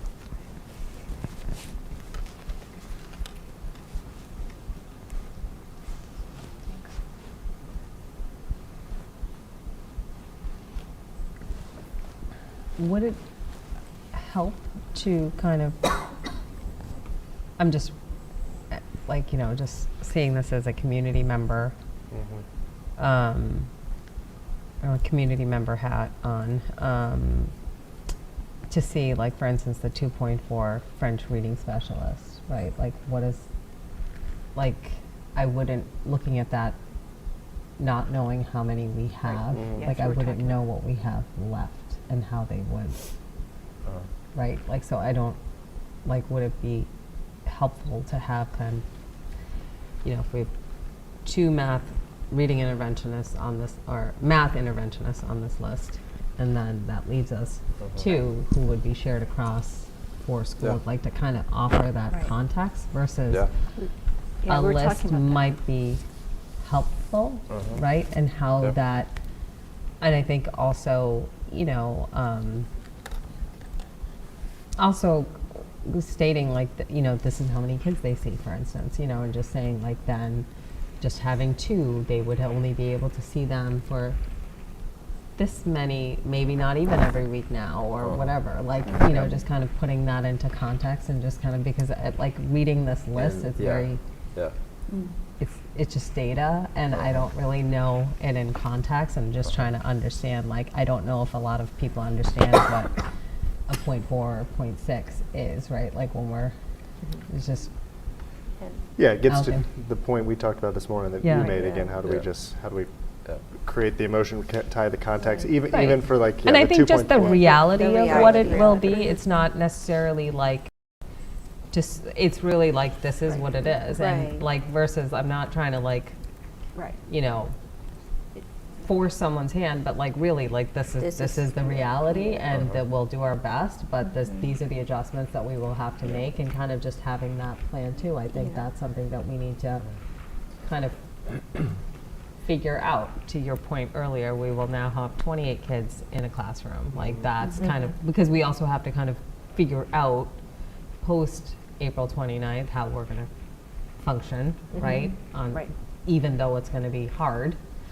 And what our kind of next steps and are just kind of like that we're committed to still doing the best we can under the circumstances. You know, I think that's important to kind of, for it just to kind of have confidence in us versus like, well, you know, like Right. just what our roles are, right? To kind of help figure this out, and you know, if it's a matter of going back out for another one, like what is kind of our process, and what are our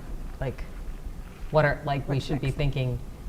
I think, you know, best case scenario, worst case scenario, and what are our plans to kind of just going into FY26, like what do we, like, you know, I think those are kind of discussions just so that we're kind of thinking through it versus like waiting and then trying to figure it out, Yeah. you know? It would be nice to have a chart saying like positions cut, like not, if it's not override cut and override cuts, positions left, the impact on the students, and the admin We have some of that actions. information in different places. Yeah. I think it's probably bringing it in terms of what you're talking about, in terms of how many positions we have that. Right, and how we would function, right? Yeah. Like in Right, this yeah. post-override, like, climate, like, right? Like Or- how, or like, you know, and I mean, I know Right. it's like, I mean, that's It's awful to that's think in that's that like way, all but- that would be all summer work. right, I mean, that's not something that you would decide. I mean, it's complex. it is complex, but just that we are gonna think about it and figure it out Well- as best as we can, and whatever, you know, and just kind of, yeah, But just kind of, You know, just, I'm sorry to jump in there, but I think, you know, the work, you know, yes, summer, but even before then, because you think by the end of the month, one would know. yeah, And so really, the pivoting and figuring it out happens immediately. it has to Right. happen. So immediately. it will happen immediately. I mean, there's no choice. Right. Right, and so I think that's something that I would just name, that this body will be ready with everybody else, administration and you know, obviously administration with support of teachers and principals, et cetera, school leaders, to be able to figure out, okay, now it's time for us to, you know, really figure it out, and realizing though, and I think I would just like to name it, and said it several times in these conversations in the community, we've said it in finance, we can say it again here, is that this is not sustainable. This is not sustainable. It is something that yes, can we get through and muddle our way, but it's not, it's just not. It's something we would have to build back up to, making sure that, so that our kids get the services that they deserve and the education that they deserve. And experience. And you know? experience, right? It's just, it is what they deserve. And so I think the work to figure out the interim and then figure out how to rebuild, it's just unfortunate that, you know, if we find ourselves in this situation, it's something that's not going to happen over 1 year. No, It absolutely is, this not. is over a number of years, and it's not. I hope we, you know, it's very, I appreciate that you took the time to once again present this in separate slides, because going through it slide by slide, there's something very sobering about going through it that way, and you're reminded of the impact that all of this will have on the quality of experience that our students and our families and our teachers, I think about our teachers and the strain on our teachers and our school leaders to make do without all of this. Yeah. And I think also just seeing these positions listed, I think I can't imagine, like, you know, a teacher's perspective seeing these positions listed on there. It's just, you know, it's really hard because, I mean, at the end of the day, you know, no one deserves to be in this situation. So it's just awful. I think to the point on like with the conversation on how we share the impacts, I do think some of the slides y'all put together that are on the website, and maybe potentially pulling them to the front maybe or something, but that talks about my math interventionists. This is a 25% reduction. That was before we added another one, so now it's a 50% reduction. We're losing half of all our interventionists. Updating those, highlighting those a bit more, because I think they do, as you know, worked on to like provide a little bit of that a little bit more personalized context to each of these cuts and the impacts to each of these cuts. And I think also, you know, from like seeing all these interventionists listed, I mean, I personally have a concern of, you know, would this mean more students referred to special ed because they're not getting the supports that they need, you know, and that cost going up. Yep. Same because thing with those would be mandated, right? Same Like thing that. with Pierce, right? You got 28 kids in a class within a important grade where it's a transition, but like the ability to individualize, personalize the attention with and not have the reading interventionists at Pierce, like those combinations of factors are not setting our educators up well for success. That's just asking for failure, and that failure is going to be on the backs born on the backs of kids, unfortunately. And so obviously there's no one in that who's going to be left in that Pierce building who would, you know, call it quits and say, throw up their hands, but because they're going to do everything they can for every kid. But there's just a certain limit to what is able to be done. Right. I do think, and it seems like y'all turned around our morning conversation very quickly. On the webpage, you have the quote from Principal Cahill. And so I think that's great. Just read it because as I think about the cuts, the extracurricular programming in the context of our theater department winning this championship, you know, our football team winning championship last year, and the great work of our girls hockey team to make it to the state championship, and just all the fantastic kids we got. You know, Karen's quote is, "Let me be absolutely clear, cutting clubs or athletic programs would be devastating to our student body. In a non-override budget, all extracurricular activities are under scrutiny. These aren't just after-school pastimes, they're vital opportunities where our students build impressive resumes and showcase their unique talents. The significant reduction in offerings will directly harm students' development and future prospects. These programs aren't luxuries, they're essential components of a complete education that our students deserve and need to thrive." I think that's very well said. But I think, I think that's great, and more of that, more ways we can highlight that. Those types of like statements from our staff and from our families and our students is great. Thank you.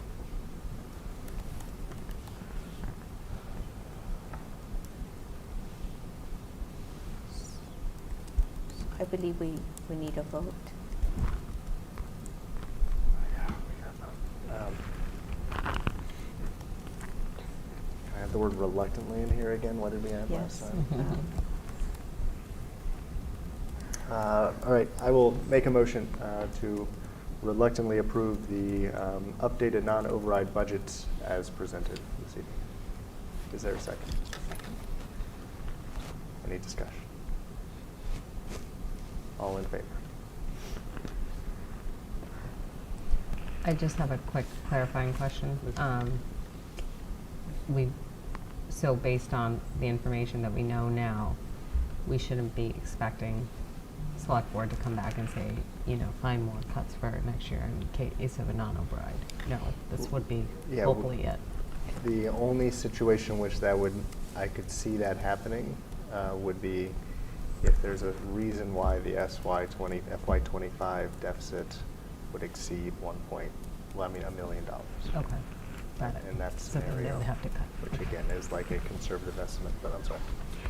The only point that I would add to that is if we had to cut any more to the Yeah. FY26 budget, we'd essentially be funded less than we are funded for fiscal year 25. Yeah.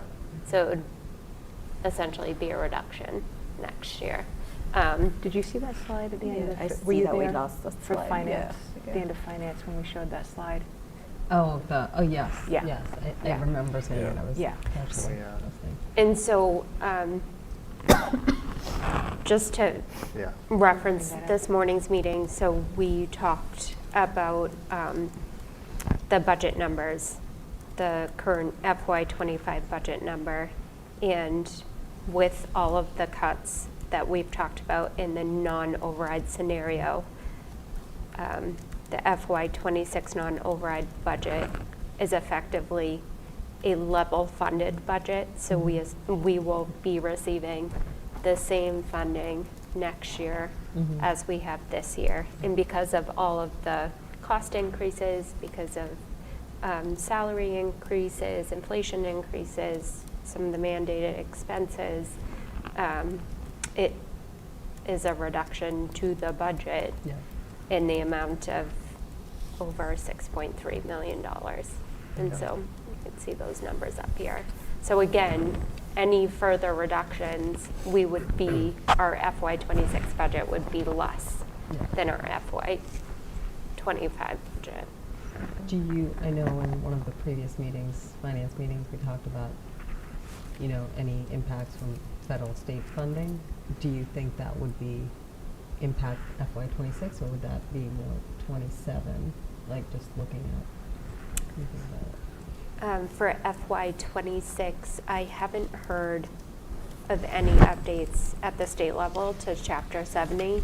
I know right now we still are looking at funding levels based off of the governor's original $75 minimum per pupil. Okay. But I believe that there will be more information coming along soon Okay. as that process progresses. I do know that there's been a lot of advocacy through MASBO, MASS, MASE to look at the funding formula because so many districts, so many towns across the Commonwealth are truly in a similar situation as we are here in Milton. And so just looking at all of the factors that we're facing here and how do we advocate at the state level to make sure that education funding is truly reflective of the cost of operating a school district. So I know I don't have any concrete numbers or information, but I can say that is kind of a large part of what we talk about in our business association group meetings. So I'm sure there'll be more information in the future. Just make sure this is clearly highlighted for any viewers. The top line FY25 budget is our current budget. FY26 is the updated budget, non-override budget if the override does not pass. So again, the point Katie made, it's an $8,000 increase, which is essentially a 0% increase in the funding when we were looking for 6.4 for level service. So that's a just drastic cut.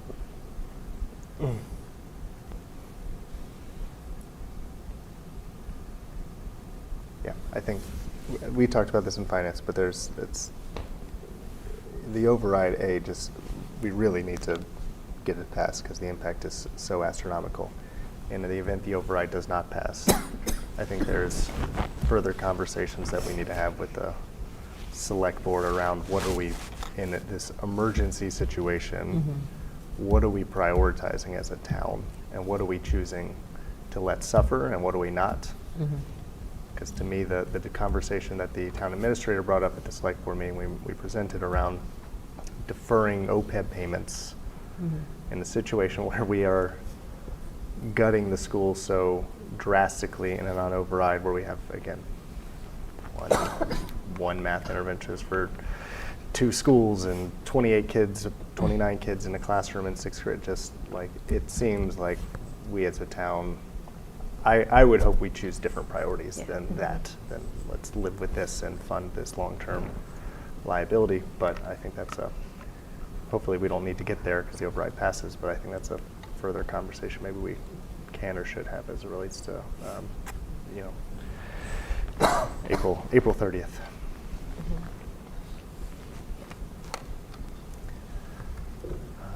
Any other questions or discussion on the non-override or any of the budgets?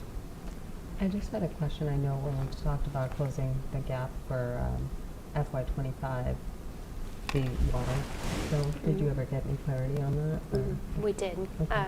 So there was an adjustment that was made. So we'll factor that into, I'm working on the quarterly report as of March 31st. Okay. So there was an adjustment. Okay. And then that will update kind of our expense projection for the remainder of the year. So. Okay. A little bit of good news. We'll take everything we can get. Yes, 100%. All right, and then we have a vendor warrant I shared out with you all the other day, but I'll make a motion to approve vendor warrant report 38 payable on 4/3/25 in the amount of $222,729.71. Is there a second? Second. Great. All in favor? That's it for finance. Thank you. So I missed this earlier, but we didn't have a facilities meeting after Laura left. I had to go back and check this, but we did. I already gave an update on it at our last meeting. All right, so no facilities Sorry. advisory committee report All right. for the record. I don't know what day it is anymore. All right, and with that, we're going to move to our next item, which is the approval of minutes. So I'd like to move that we approve the minutes from the March 19th, 2025 Milton School Committee meeting. A second? Are there any changes? All right, all those in favor? Ready? You need a sec? We can wait a Oh, you second. need a I'm second? good. It's Okay, good. all right. It's only 9:16. We're doing great tonight. We still have about an hour and a half if we want to. All right, so next meeting agenda, I'm going to leave the two. Let's see. Sorry, I'm going to my document here. The special education presentation.